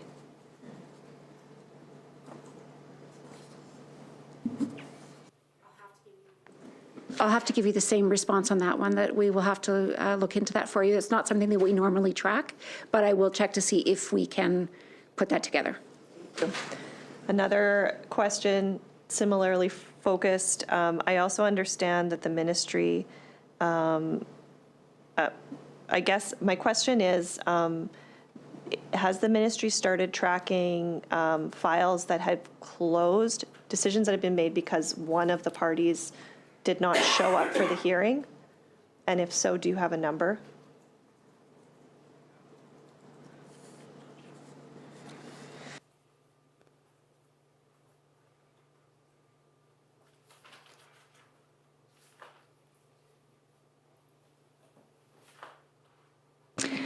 I think you're asking us some interesting statistical questions that we just normally wouldn't track. So I will undertake to look into that one for you as well. It's just not part of the normal sheet that I have here that reports. Thank you. If you can endeavor to look into it and report back whether or not you have that information, and if you do what those numbers are, I would greatly appreciate it. I also understand that, oh, sorry, go ahead. Getting a text here, which may be helpful. Labor If the Day applicant doesn't show, then the case is simply dismissed.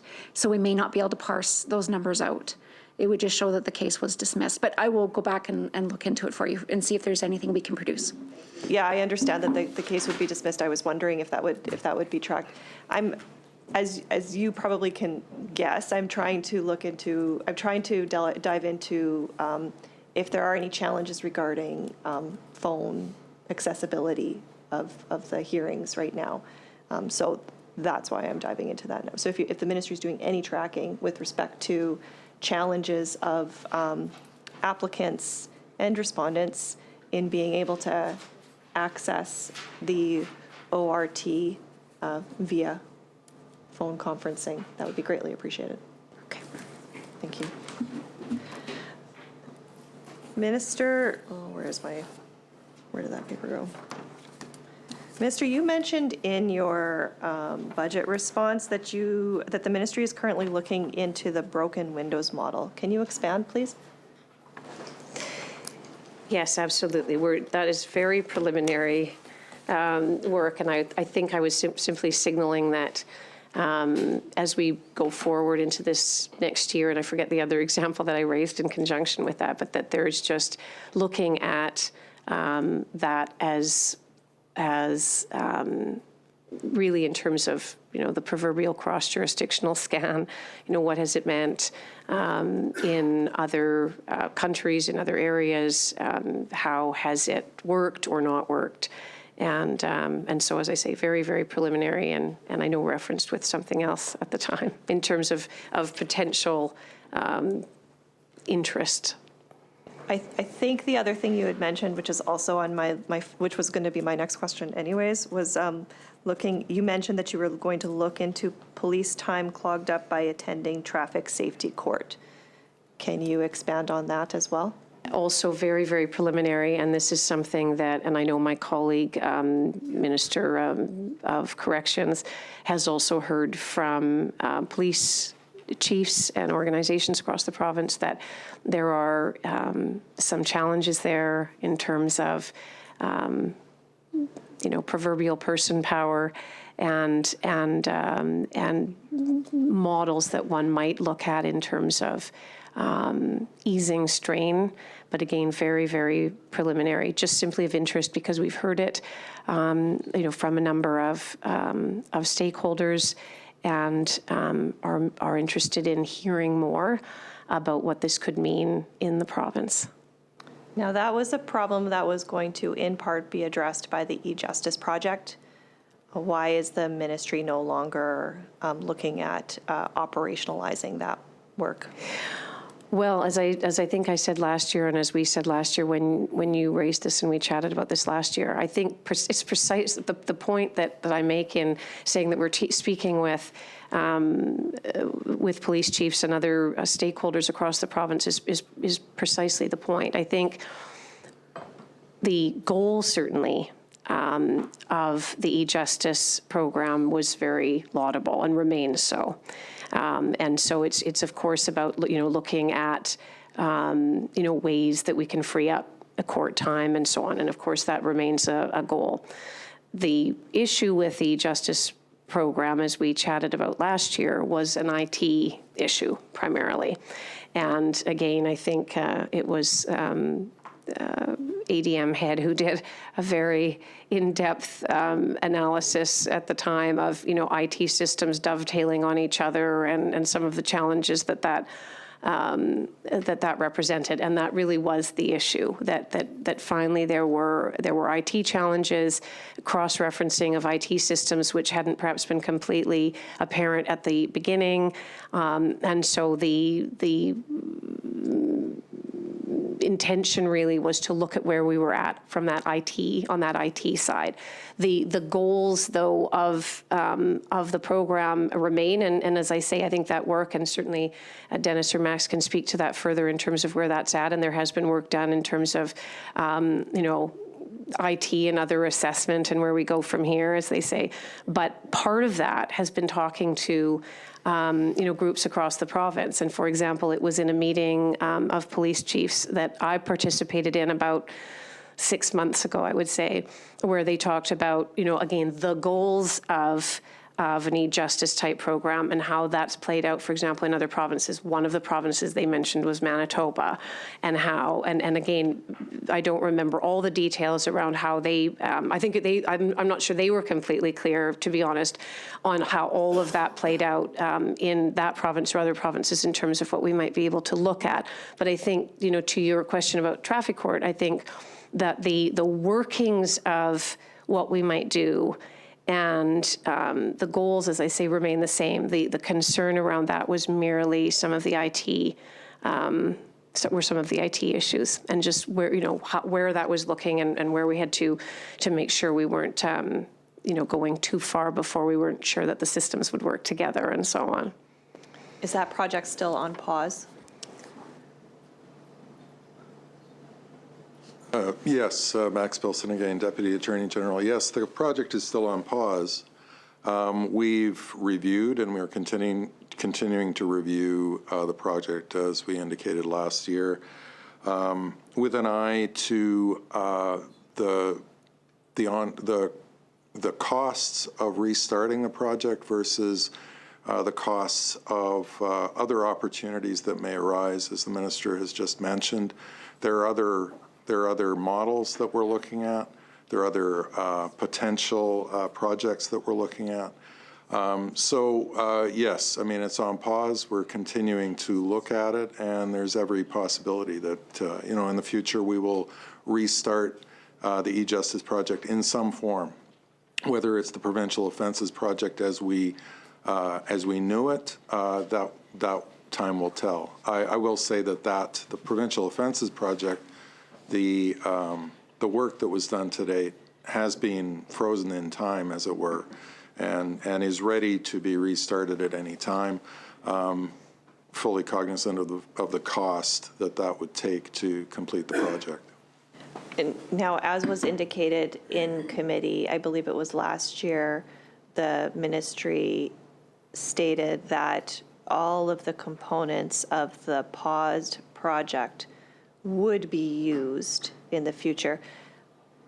Correct me if I'm wrong. I'm not sure if that is necessarily the case for sure anymore. Can you please elaborate?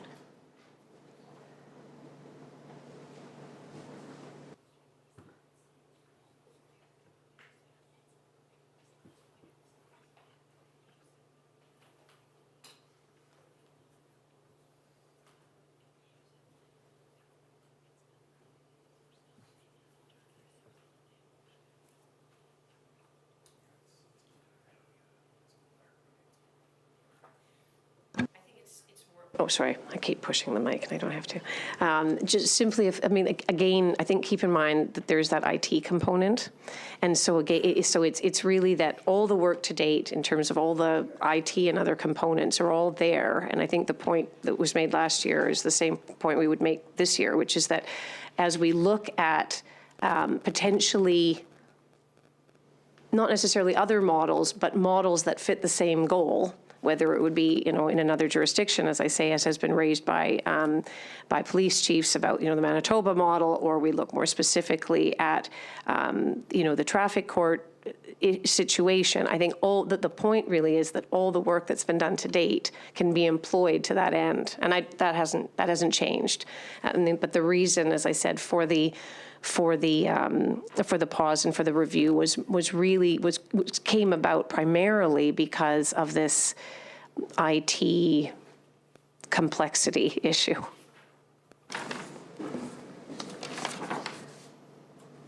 Thank you. Apologies for jumping around a bit, but I'm being cognizant of the time.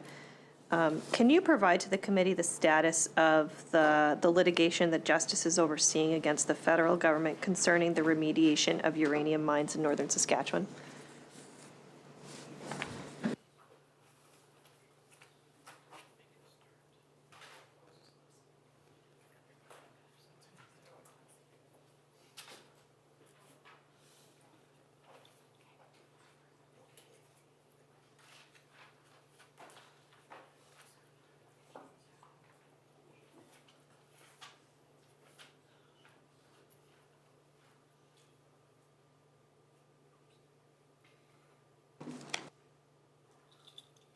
I believe that we have some new information on this in terms of, and Max can get into that, we talked about this earlier, in terms of, efforts with the federal government. But just to review where we are at, so it was last December that Justice Canada had indicated that mediation was something that they didn't want to pursue further, and so there was an offer made. They wanted to apply for a summary judgment, and we rejected that based on the best foot forward argument, and so are in a situation where we rejected that because we felt that the case is strong and didn't want to be limited in terms of options going forward.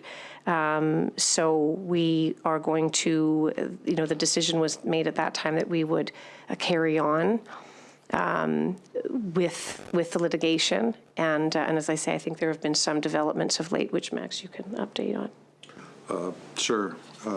Max Bilson again. Thank you for the question. Yes, we are right now preparing, we have filed today, so I can talk about it. It will be filed in court today. We've brought an application forward to amend our statement of claim, and our intention is to prosecute the case fully from here on out.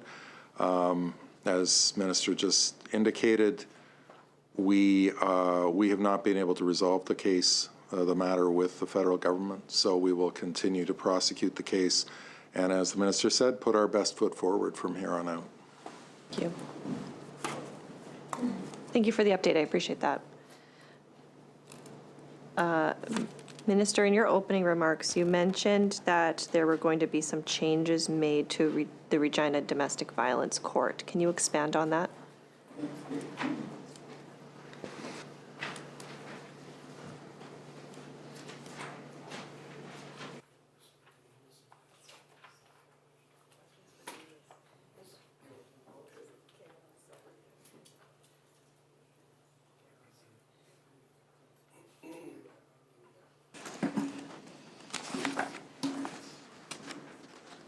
So Rory Jensen, Assistant Deputy Minister, Courts and Community Justice.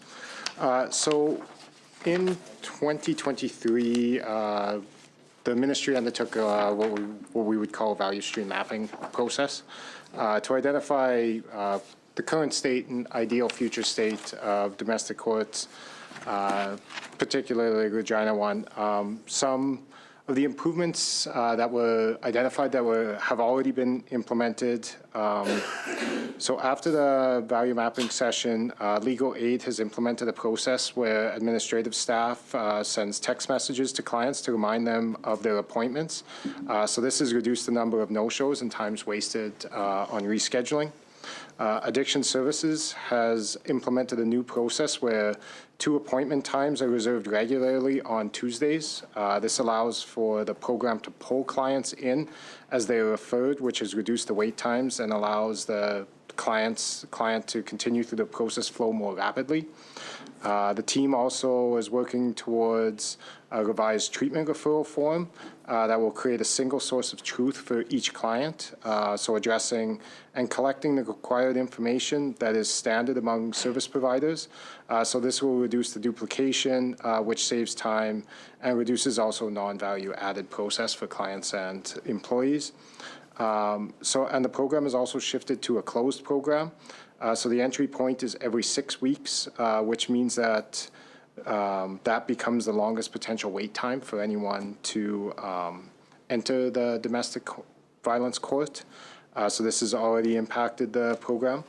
There are a number of recommendations that are still in progress.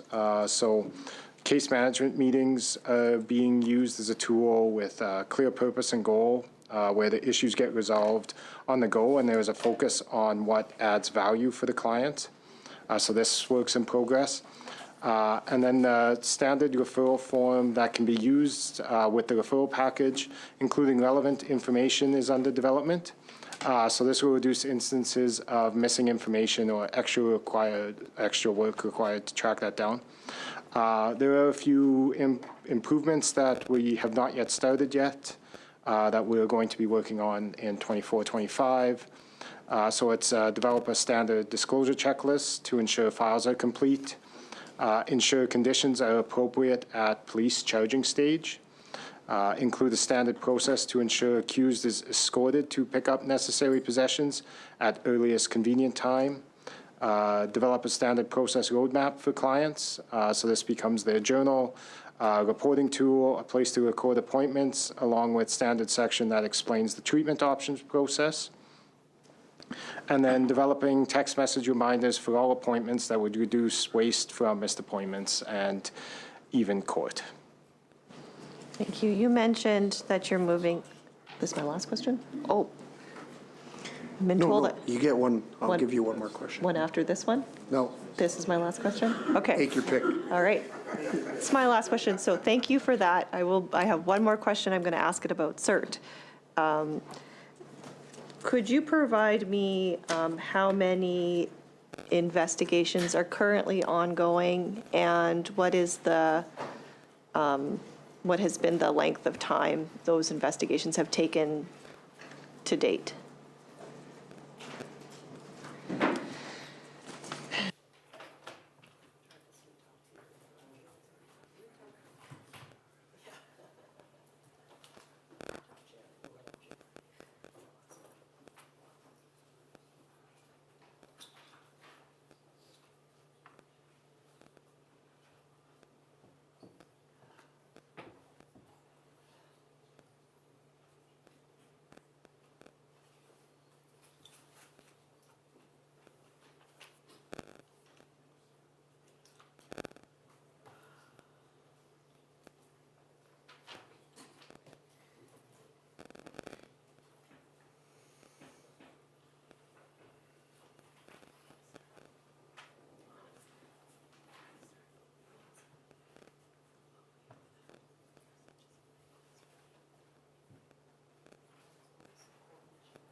For the, for the 2023 calendar year, that's, CERT is tracking data on a calendar year.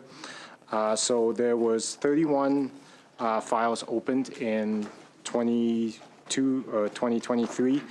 25 of those files remain open at this point.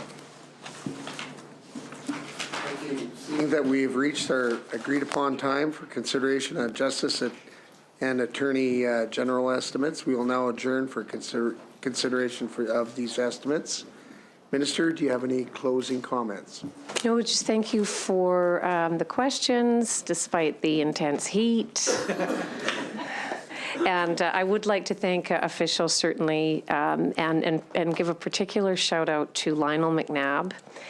This is going to be his last appearance before committee after 44 years with the government of Saskatchewan. So he retires at the end of April. So thank you, Lionel. Didn't get to answer a question tonight, but you were there in spirit through all of them.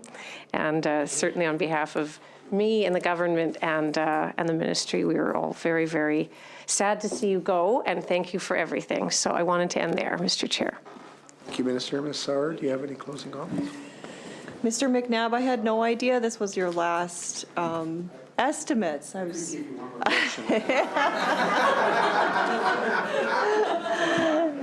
Just first of all, thank you, Minister, for this dialogue. I do very much look forward to it every year, and thank you to all of your officials for answering the questions this evening and all of the work in preparing for estimates.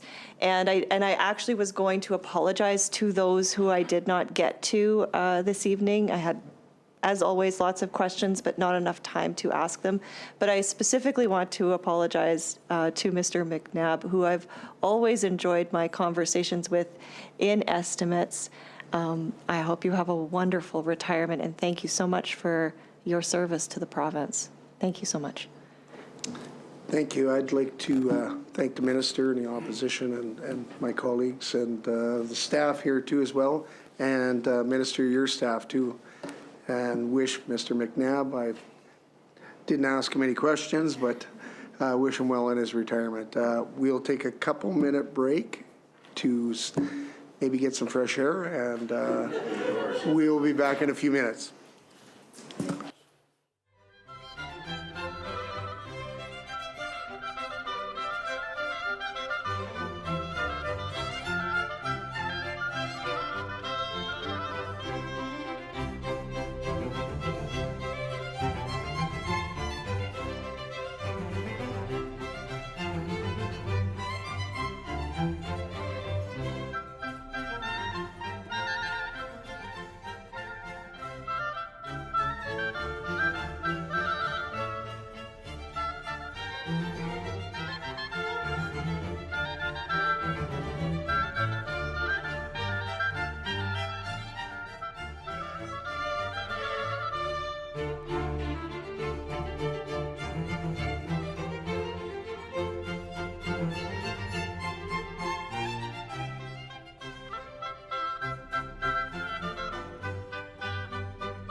I'd like to welcome everybody back. Minister Eyre is here with her officials for consideration of bills. I would remind the officials to identify themselves. We will begin with Bill 149, Franchise Disclosure Act, Clause 1, short title. Minister Eyre, please make your opening comments and introduce your officials. Okay, thank you, Mr. Chair. So pleased to offer opening remarks on Bill 149, the Franchise Disclosure Act. Saskatchewan is the only Western province without franchise disclosure legislation, and this bill will afford Saskatchewan business people the same protections as in other jurisdictions by regulating the franchise marketplace and protecting parties to a franchise agreement. The bill sets out requirements for the disclosure of information prior to entering into a franchise agreement. It will ensure that prospective franchisees have all of the required information needed to make an informed decision prior to entering into a franchise agreement. The bill includes a duty of good faith imposed on all parties and the right of franchisees to associate with each other. Mr. Chair, a House amendment will also be presented to clarify the effect of a notice of rescission where a disclosure document has not been provided by the franchisor.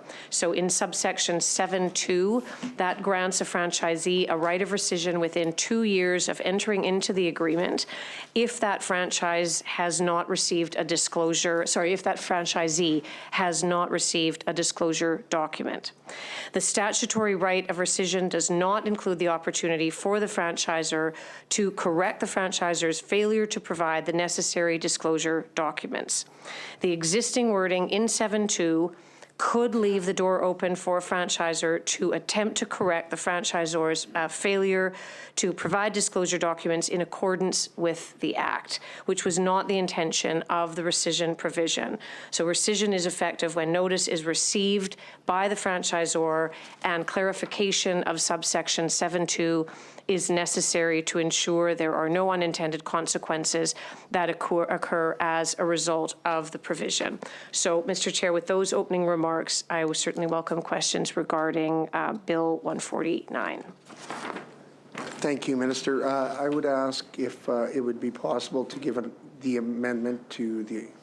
Absolutely. Okay. Yes. Thank you. Thank you for your opening comments, and I will open it up for questions. Ms. Sauer? Thank you. I'm just quickly reviewing this House amendment because Yeah. this is the first time I'm seeing it.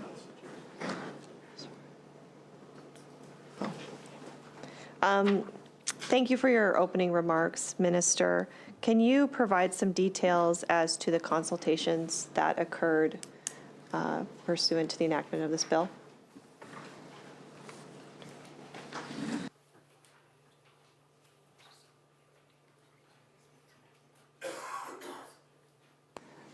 Thank you, Maria Marquetos, Legislative Services Branch. Public engagement document was posted on Saskatchewan.ca and was also sent to the Canadian Bar Association, Saskatchewan Branch, the Saskatchewan Chamber of Commerce to circulate to their members, as well as the Canadian Franchise Association. Thank you, Ms. Marquetos. Can you explain what the feedback that was received on this legislation? The feedback that we received was supportive of the franchise legislation, and the franchise legislation that has been presented follows the Uniform Franchises Act that was prepared by the Uniform Law Conference of Canada and has been followed by the other jurisdictions in Canada, and there was no suggestion that we should deviate from that uniform approach. Thank you. Can you please explain how disclosure obligations will apply at each stage of the disclosure process pursuant to the legislation?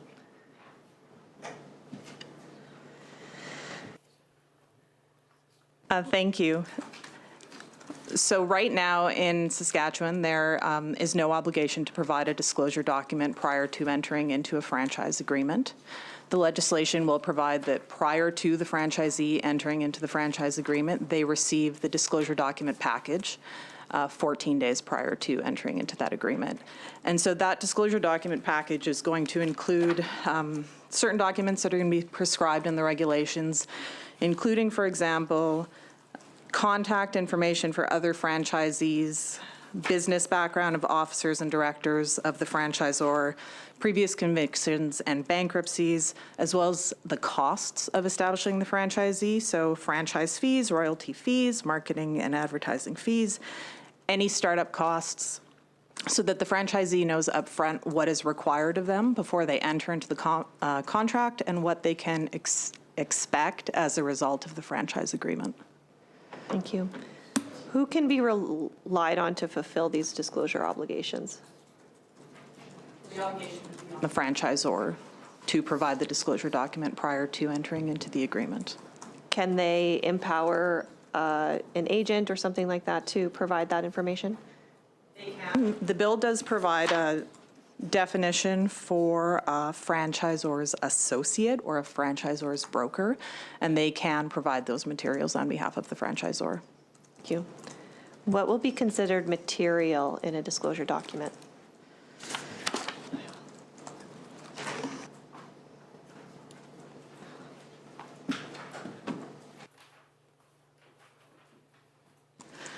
So material fact is defined in the Act to include any information that would reasonably be expected to have a significant effect on the value of the franchise, the price of the franchise, or the decision to acquire the franchise. Was there a reason why this definition wasn't made more prescriptive? Well, we did try to maintain uniformity with all of the other jurisdictions across Canada, and this is the definition that's found in those acts. So we didn't want to deviate from the definition, like I said, that they have, because there is case law in other jurisdictions that does address this. Thank you. Are non-refundable deposits expressly excluded from the restriction on the ability of franchisors to accept deposits?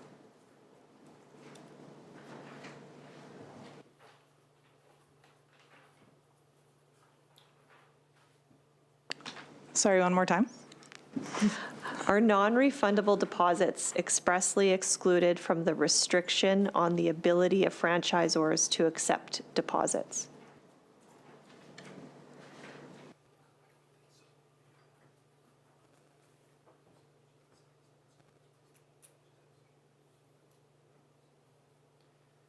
It's not expressly considered in the legislation. Is there a reason why?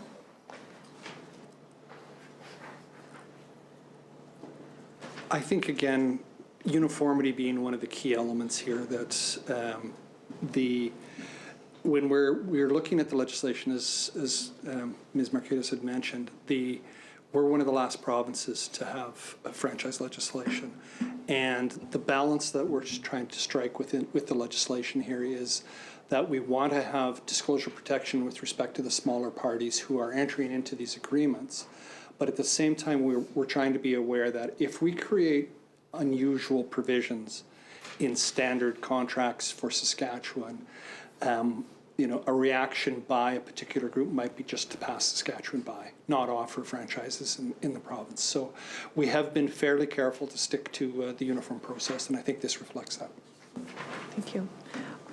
Are there any deviations from the uniform legislation at all?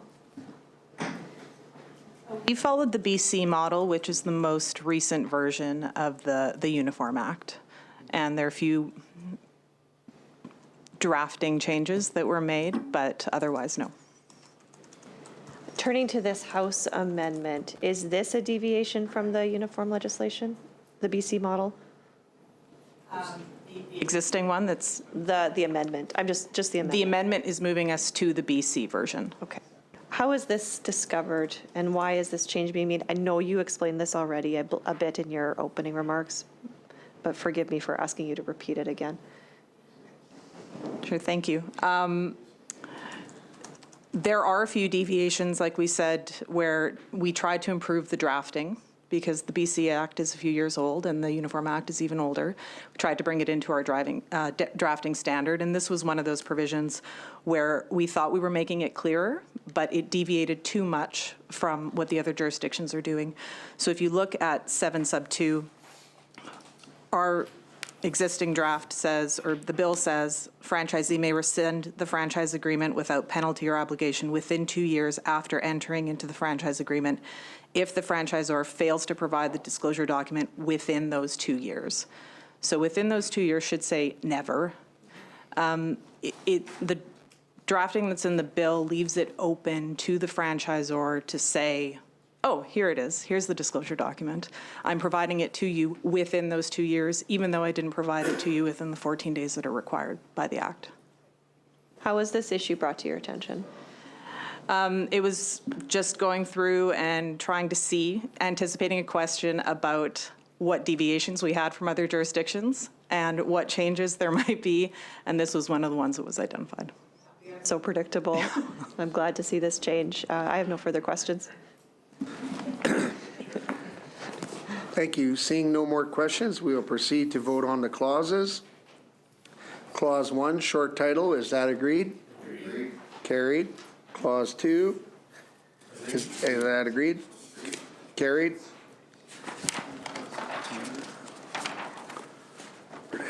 Clause 3, is that agreed? Agreed. Carried. Clause 4, is that agreed? Agreed. Carried. Clause 5, is that agreed? Agreed. Carried. Clause 6, is that agreed? Agreed. Carried, sorry. Clause 7, I recognize Mr. McLeod. Amend subsection 2 of clause 7 of the printed bill by striking out fails to provide the disclosure document within those 2 years and substituting never provided a disclosure document. I so move. You need to sign it?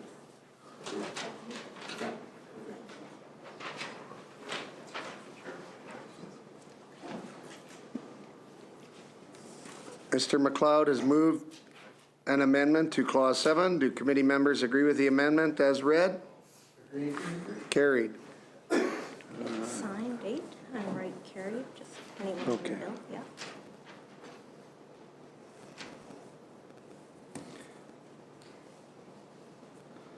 What's the date today? April 15th.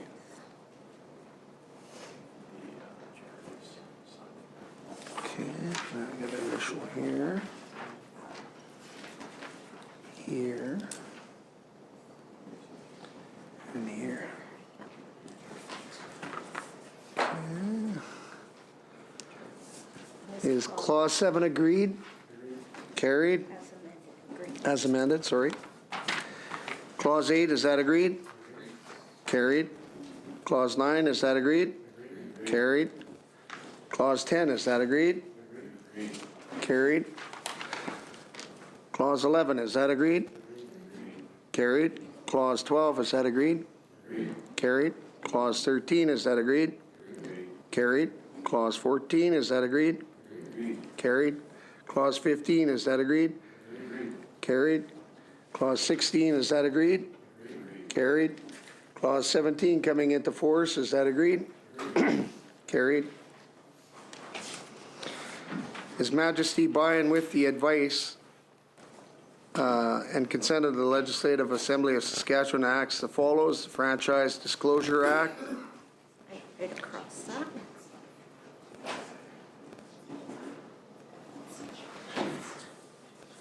I would ask a member to move the report, Bill number 149, the Franchise Disclosure Act with amendment. Mr. Kiesig? You so move, Mr. Chair. Is that agreed? Agreed. Carried. Is there any closing comments on the bill? No, Mr. Chair. Okay, thank you. Next, we will move on to Bill number 150, the Securities Saskatchewan Investors Protection Amendment Act 2023. We will begin consideration with Clause 1, short title. Minister Eyre, please make your opening comments and introduce your officials.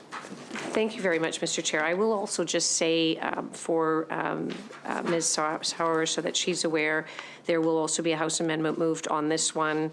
It will allow the Financial and Consumer Affairs Authority to make regulations that establish defenses for issuers who make climate-related disclosures in compliance with Saskatchewan securities legislation. So before I begin my remarks, perhaps that can be provided.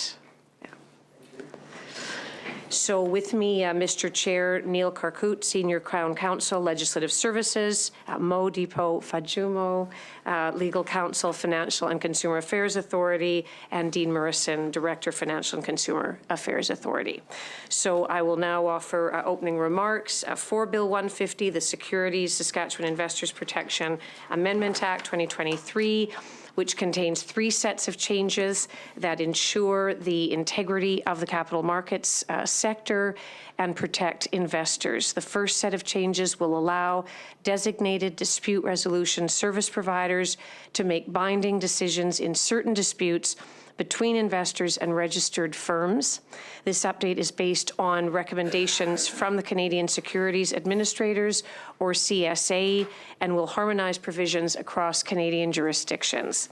Under the changes, it's expected that the Ombudsman for Banking Services and Investments, or OBSI, will be designated to carry out this role. Consumer advocates and international reviewers have criticized the current lack of enforceability of OBSI's decisions, and granting OBSI binding decision-making authority will provide a level playing field between investors and firms in disputes and increase access to fair resolutions for investors. The second set of changes will increase the maximum administrative penalty for violations of securities laws from $100,000 to $1 million. This increase aligns with most other Canadian jurisdictions and will help deter contraventions of securities laws. The third set of changes will grant the Securities Commission authority to take additional measures to ensure compliance with securities laws. These changes would, for example, allow the Commission to order the closure of websites by entities that contravene Saskatchewan securities laws, or extend an order to third parties, such as social media sites, to remove information of users who contravene Saskatchewan securities laws. Mr. Chair, an additional amendment, as referenced, will also be moved, which will allow the Financial and Consumer Affairs Authority to make regulations that establish defenses for issuers who make climate-related disclosures in compliance with Saskatchewan securities legislation. And this change is based on the recommendation of the CSA. Which is currently reviewing sustainability disclosure rules for reporting issuers, which are based on uniform standards developed by the International Sustainability Standards Board. Climate-related disclosures can create unique challenges for issuers. First, it can be difficult to obtain accurate data. It can there can be climate-related events which are sporadic and unpredictable, which leads to uncertainty in terms of reporting. And these factors create a risk of errors in disclosures that expose issuers to liability potentially. And as a result, issuers may rely on generic or boilerplate disclosures that are not meaningful to investors. The proposed amendment allows the FCAA to prescribe new defenses for issuers who make climate-related disclosures, and the defenses would be harmonized across all CSA jurisdictions, implemented through regulations at a future date. This change will ultimately benefit investors by ensuring the clear and honest disclosure of climate-related information by issuers, which in turn will help inform the decision-making process for investors. So, Mr. Chair, with that, I welcome questions respecting Bill 150. Thank you for your comments. We'll now open it up for questions. Ms. Sark? Thank you, Mr. Chair, and thank you, Minister, for your opening comments. The Investment Industry Association of Canada wrote a letter to this committee dated November 21st, 2023, expressing some concerns about the legislation, and in particular, the use of the Ombudsman for Banking Services and Investments. Can you please provide a response to that letter for the committee? Certainly, I'm aware of the letter, and officials can respond. I know it was on the binding nature of the changes, and I know the CSA is in favor of moving forward, but as I say, aware of the letter, so certainly feel free to speak to that. Sorry, you don't have to hit the button. Yeah. Hello. Okay. My name is Mobolanle Dekpo-Fajimo from Financial and Consumers Affairs Authority.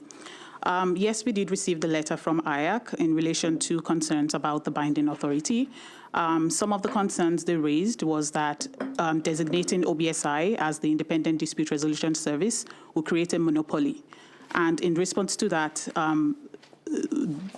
designating OBSI for binding authority does not create a monopoly because it's not mandatory for investors to use only OBSI. Investors will still have the option to go to other alternative dispute resolution services. For instance, they still have option to go to litigation, mediation, or to negotiate directly with the firms. The other piece, a big piece in their letter, another theme was that ombud services typically do not issue binding authority or binding decisions, And many jurisdictions similar to Canada, such as UK, Australia, and Ireland, have similar financial ombud services that deliver binding authority, binding decisions. And also, the binding decision does not only help investors, it also helps firms because it means that if they receive a binding decision through the OPSI process, investors can now relitigate the matter and provide some finality for issuers as well, or the firms, as the case may be. Thank you. One of the concerns that the IAC raised was the feeling that the timing of this was moving fairly quickly. Can you please provide a comment on that concern? Yes, and so this is a conversation that we've had at the CSA with the Canadian Securities Administrators, which is the representative body for provincial and territorial securities regulators. The content of the bill, it just happens to be a timing thing for Saskatchewan that right now we have this opportunity to go ahead. The bill contains harmonized policy objectives and outcomes that have been decided and agreed to by the jurisdictions. Each jurisdiction is still relating with their governments, and of course, each government has their own calendars, and it's not something that we can speak to in terms of when they do decide to bring it forward. But as a CSA level, these are all harmonized policy objectives that have been agreed upon. So it is our understanding that other jurisdictions would also be pursuing this with their governments. So just to reiterate what you've just said, and I think you've also said, Minister, the CSA is supportive of the contents in this bill. Is that correct? That's correct. Yes, and to add a gloss on that, we are aware that BC, I believe, agrees with the outcomes, but they are going to be following a different path. So, for instance, whereas Saskatchewan is providing, will be implementing regulations following if this bill is approved, they would be, the nature of their regulations may be a bit different, but all the outcomes are exactly the same. That we all have harmonized policy outcomes, and our understanding is that that's what they're discussing with their governments as well. Thank you. And just to further elaborate on that point, can you explain how Saskatchewan will compare to other jurisdictions once this legislation passes? Could you be more specific? Are we the first to take this step forward, or are there other provinces who have taken similar steps? I'm looking for a cross-jurisdictional scan, basically. Neil Carkett, Ministry of Justice and Attorney General. We're the first jurisdiction that has introduced this legislation. There has been discussions at the CSA level about the policy objectives, what the wording would look like. So there's definitely been conversations with the other jurisdictions to develop this legislation.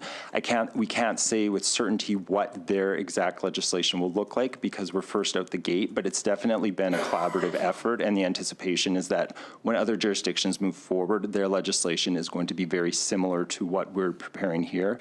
And I guess the other piece to keep in mind is that much of this will be implemented through a national instrument that's created by regulation, and that will be a uniform piece of regulation introduced by and passed by all the jurisdictions. Thank you. Has there been any other feedback received by the ministry with respect to this legislation? So we publish, part of the CSA process is when regulations are going to be implemented, they are published for public comment, and regulations, proposed regulations in relation to OBSI were published for public comment in November of last year, and the comment period just recently closed, so the CSA is still reviewing those comments. and it was a public, so industry and investor advocates, as well as personal investors, were also able to comment. So that's the extent of consultation we've done so far. And some of those comments are still being collated by the CSA and discussed. I suppose that would lead to the argument about the timing of this. Would it make more sense to wait until all of those comments have been reviewed prior to passing this bill?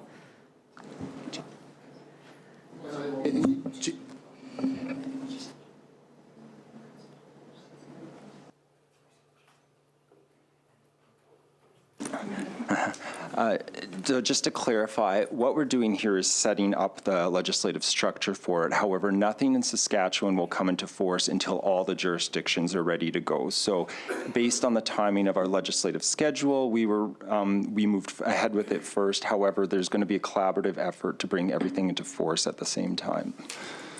Thank you. I have no further questions. Thank you. Seeing no more questions, we will proceed to vote on the clauses. Clause 1, short title, is that agreed? Carried. Clause 2, is that agreed? Carried.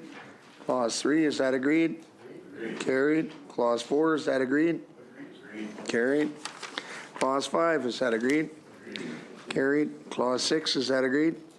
Carried. Clause 7, is that agreed? Carried. Clause 8, is that agreed? Carried. Clause 9, is that agreed? Carried. Clause 10, is that agreed? Carried. Clause 11, is that agreed? Carried. Clause 12, is that agreed? Carried. Clause 13, is that agreed? Clause carried, sorry. Clause 14, I recognize Mr. McLeod, sorry. Thank you. Thank you, Mr. Chair. Clause 14 of the printed bill, amend Clause 14 of the printed bill by adding the following clause after Clause B, which will be C, by adding the following clause after Clause DD.1. DD.11, respecting circumstances in which a person or company is not liable or defenses a plaintiff or defendant may have in any action or proceeding pursuant to the common law, a statute, or otherwise, with respect to any information disclosed or admitted to be disclosed in compliance with or intended compliance with this Act or the regulations, including but not limited to climate-related disclosure. I so move.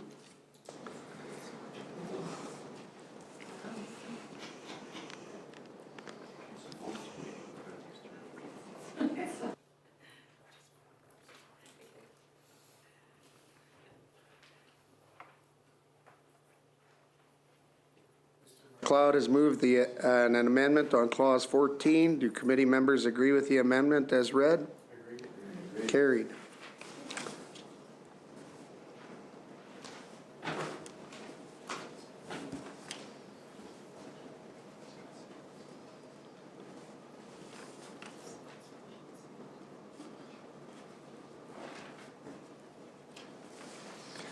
Okay, right here.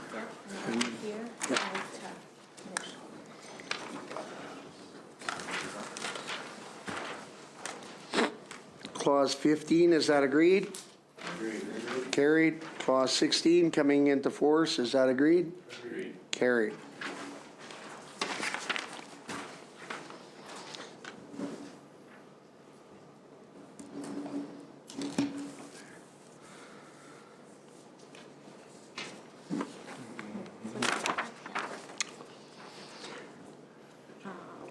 Oops, sorry. Yeah. His Majesty, by and with the advice and consent of the Legislative Assembly of Saskatchewan, enacts the follows. The Securities Saskatchewan Investors Protection Amendment Act 2023. I would ask a member to move that we report Bill number 150, the Securities Saskatchewan Investors Protection Amendment Act 2023 with amendment. Mr. Gowdy moves. Move. Is that agreed? Carried. Is there any closing comments? No, thank you, Mr. Chair.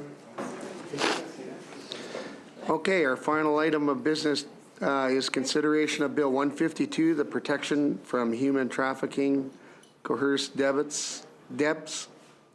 Amendment Act 2023, Clause 1, short title. Minister Eyre, would you? Yes, and once please make again, your want opening to, comments? sorry, Mr. Chair, want to signal an amendment, and that will provide that also to the critic. That will be on coerced debts around collections, and the amendment would prohibit any person or entity from collecting or attempting to collect a coerced debt. And so we'll get to that, and I'll speak to that. So thank you, Mr. Chair. With me, Darcy McGovern, KC, Legal Executive Director of Public Law, and Kara Moen, Crown Counsel with Legislative Services. So pleased to be able to offer opening remarks on Bill 152, the Protection from Human Trafficking, Coerced Debts Amendment Act 2023.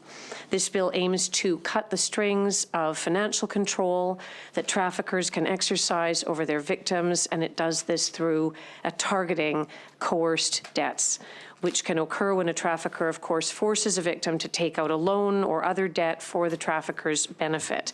In many cases, the victim has no means to repay the debt, and so the credit score and financial future of that person is put in jeopardy as a result. This bill and the House amendment being proposed would target three facets of coerced debts in order to improve victims' lives. The first facet addresses lenders. So under this bill, lenders are not permitted to consider the existence of coerced debts or take those into account when making lending determinations. The second facet addresses credit reporting agencies. This bill amends the Credit Reporting Act to prohibit credit reporting agencies from including information on a credit report with respect to a coerced debt. And finally, the House amendment being proposed this evening would target a third facet, namely collections. The amendment, as stated, would prohibit any person or entity from collecting or attempting to collect a coerced debt. And Mr. Chair, this is being brought forward following consultations with the Canadian Bankers Association and the Canadian Centre to End Human Trafficking, which advocated for its inclusion. This bill will also offer victims a process to have the existence of a coerced debt verified with a certificate. Victim Services will administer the process and ensure that those seeking assistance will be treated in a trauma-informed manner. We understand that victims coming forward may be divulging a very sensitive and traumatic information, and they certainly deserve to be met with a process that does not make them feel re-victimized. The certificate process is also designed to assure creditors that there is a procedure for determining the validity of a coerced debt. Mr. Chair, we are aware that this bill and its proposed amendments will not ever solve the problem that human trafficking creates in Saskatchewan, but we hope that this bill that we are introducing will also introduce new tools with which to assist victims with gaining economic and personal freedom. And so with those opening remarks, Mr. Chair, I welcome questions regarding Bill 152. Thank you, Minister. We will now open it up for questions. Ms. Sarr. Thank you, Mr. Chair. Minister, can you walk through what the process will be for getting relief pursuant to this bill? The relief that's going to be provided pursuant to this bill, can you walk through what the process will be for survivors? Legislative Services. So essentially, the process for victims is that they have the opportunity to approach Victim Services. It's overseen by an authorized person, which we anticipate will be the interpersonal violence specialist at Victim Services. It essentially mirrors the process that's currently being used as part of the Residential Tenancies Act, which is already a part of the Victims of Interpersonal Violence Act. Process for certificates when it comes to ending a fixed-term tenancy. And so in practical terms, an application can be made by a victim to the authorized person to receive a certificate confirming that they were in fact a victim of human trafficking at the time that a coerced debt was incurred. The application may include a copy of any court orders in place to protect the victim from their trafficker, or a statement from a designated person outlined in the legislation, which could be peace officers, shelter workers, or employees of any agency that provides support services to victims of human trafficking. The authorized person will review that information and decide whether a certificate will be issued, and the ministry will establish a process to provide that certificate to the relevant creditor, collections agency, or credit reporting agency. The process to provide that information to the creditor or credit reporting agency, will that be laid out in the regulations? It's something, it's something that we have work going on underway with Victim Services to establish what that process will be. I'm not sure if it will be in regulations or if it will be a policy-based process. And we will be consulting with Canadian Bankers Association and the Canadian Credit Union Association while we're developing that process.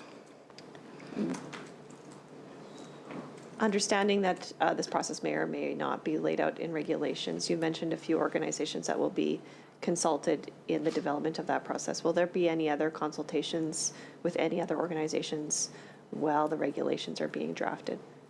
There's a number of organizations that have already been consulted and some that will certainly be looped in as we proceed.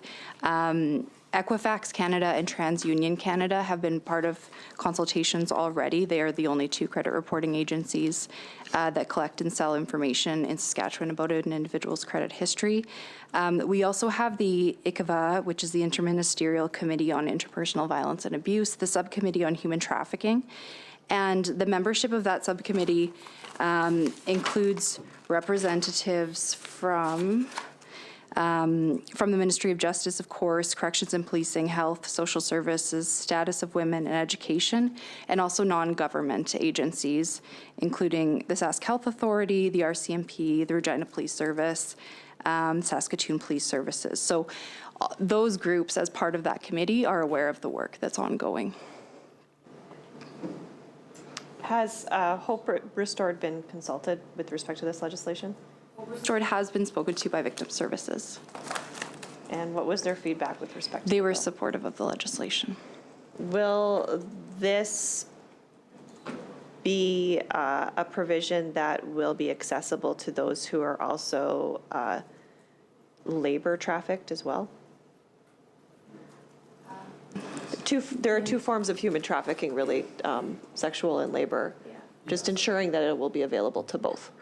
Definitions in the human trafficking legislation will apply with respect to who's a victim here. And as you say, that act contemplates already a range of who could be, what constitutes human trafficking. And that, as you say, can include a horror story, physical sexual abuse, but it also includes extensive hours, et cetera, for someone who's working in a labor context. So that full range of human trafficking is contemplated within the definition of victim in that act, and therefore in these changes. Thank you. What work will be done to ensure that the public is aware that this is an option available to them if they are a survivor?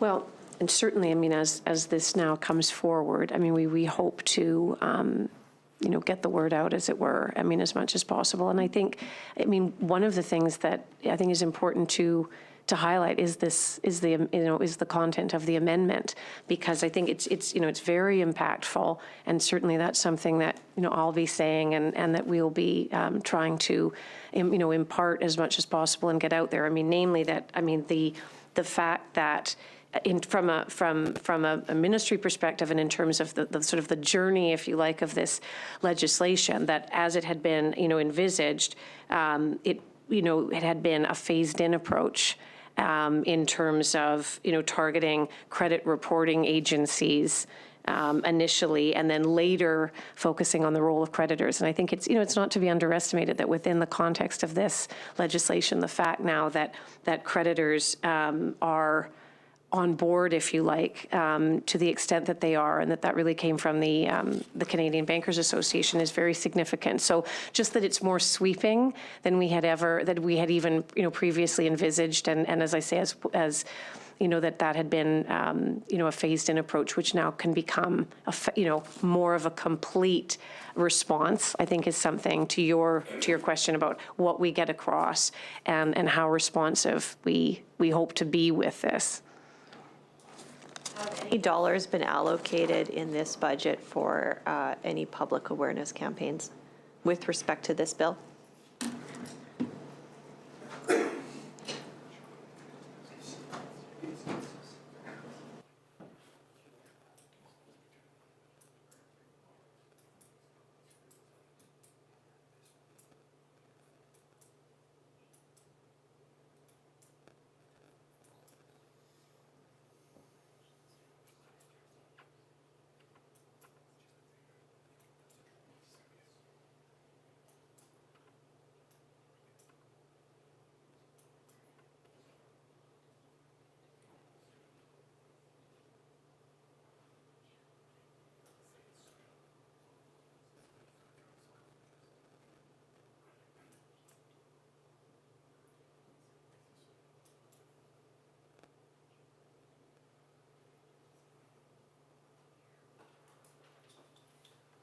a very good question. And as I say, one of the things that certainly I've tried to do in the last few months has been to raise awareness, as much as possible about these the various supports that are out there. And so I think that now that as this will come forward, I think there are a number of opportunities to highlight it in the context of 211, to highlight in the context, and the news services being provided through there and supports that are provided through that, that are provided through the awareness campaign that I mentioned previously is coming in the next few weeks. And there's actually there's more than one which will probably be more specifically around efforts that involve human trafficking. So I think absolutely the most important point now is how to raise awareness and where to raise awareness. And so there are issues around really the conversations around how detailed that can be. I mean, for example, with posters and as I say, location, all of which is incredibly important, and to get that across. So very, very important now as the next stage, and through a number of different routes would be our hope. Thank you, absolutely. Moving to this amendment, when was this amendment drafted? The meetings with the Canadian Bankers Association reached out following the passage of the Ontario bill. And the member may be aware, the Ontario had a private members bill that raised some of these issues in a different sort of an approach. And it did include a provision with respect to not pursuing the debt or canceling the debt from that perspective. But, of course, as a private member's bill, it had a rocky path. It ended up receiving an endorsement from all parties in Ontario. I shouldn't say all parties, 3 major parties. I'm not sure if there's other parties that I'm not aware of in Ontario. And it was passed following changes in committee, and that occurred relatively recently. And the Canadian Bankers Association, as part of that process, came to the conclusion that they could support a cancellation of the debt where the debt was incurred as a part of human trafficking. So it was a coerced debt. And so once they've reached that conclusion, and they indicated to us that having a similar provision in Saskatchewan was something that they could support. Credit unions took a similar position. And at that point, even just for the record, it's a very interesting narrative. We have an act that's already in place that seeks to help people get away from the people who are human trafficking. That survivor at that point tries to start their new lives, and one of the way, obviously, that could be a problem is if either through credit reporting agency, which was where we were initially focused, say that this person's credit rating is ruined, and they should not be getting they should not have access to credit.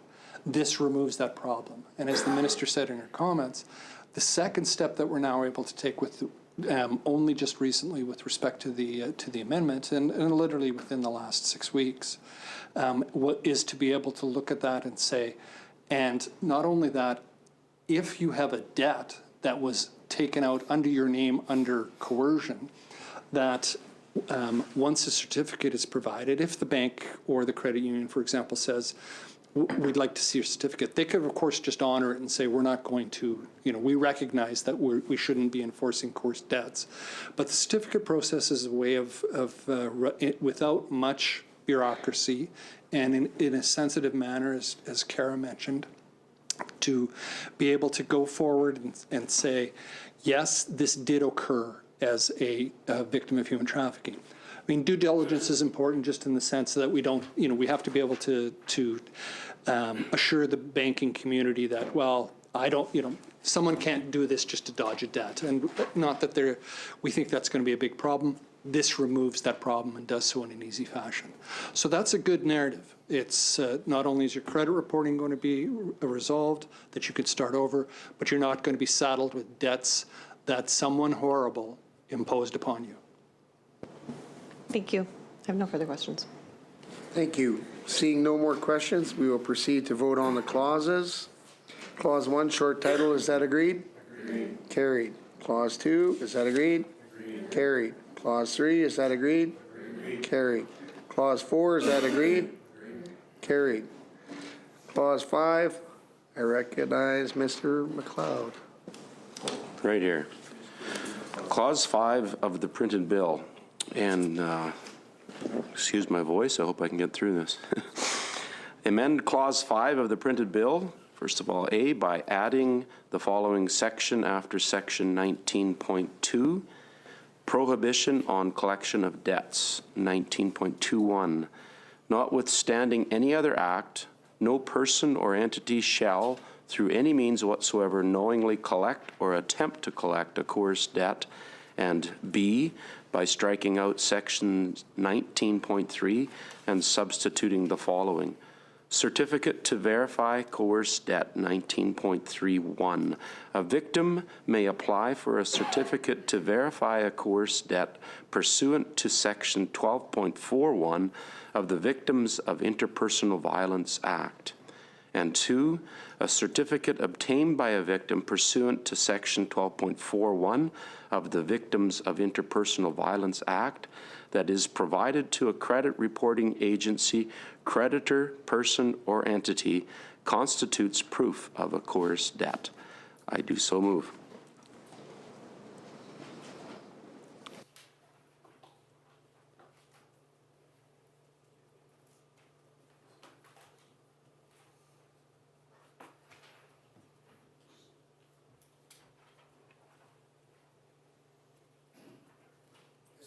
Has moved an amendment to Clause 5. Do committee members agree with the amendment as read?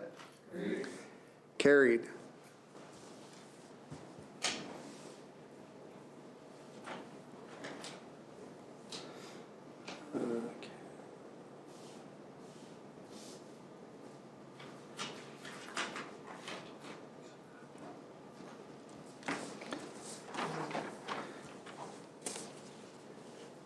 Okay, is Clause 5 as amended agreed? Carried.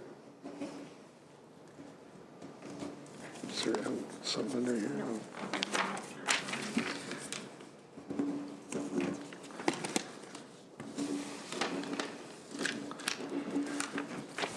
Clause 6, is that agreed? Agreed. Carried. Clause 7, is that agreed? Agreed. Carried. Clause 8, is that agreed? Agreed. Carried.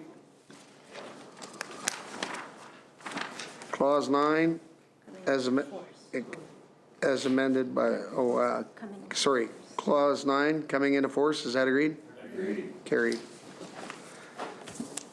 His Majesty, by and with the advice and consent of the Legislative Assembly of Saskatchewan, enacts the follows: the Protection from Human Trafficking Coerced Debts Amendment Act 2023,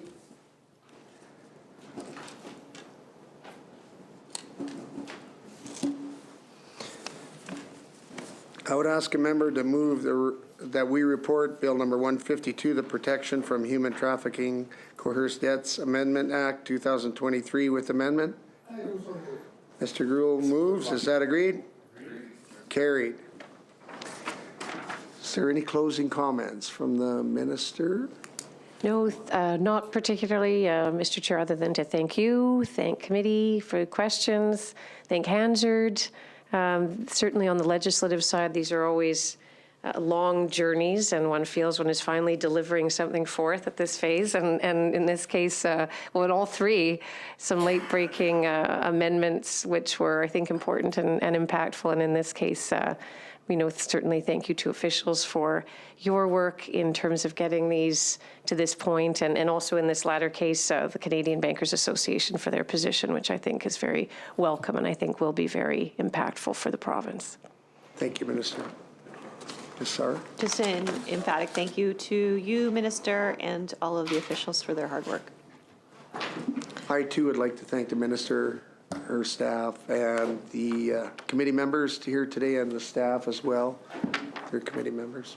So that completes our committee's business for tonight. I'd ask a member to move a motion of adjournment. Mr. McLeod or Ms. Sarr? Sure, Sarr. Ms. Sarr has moved. All agreed? Carried. This committee stands adjourned until Monday, April 22nd, 2024 at 3:30. Thank you, everyone.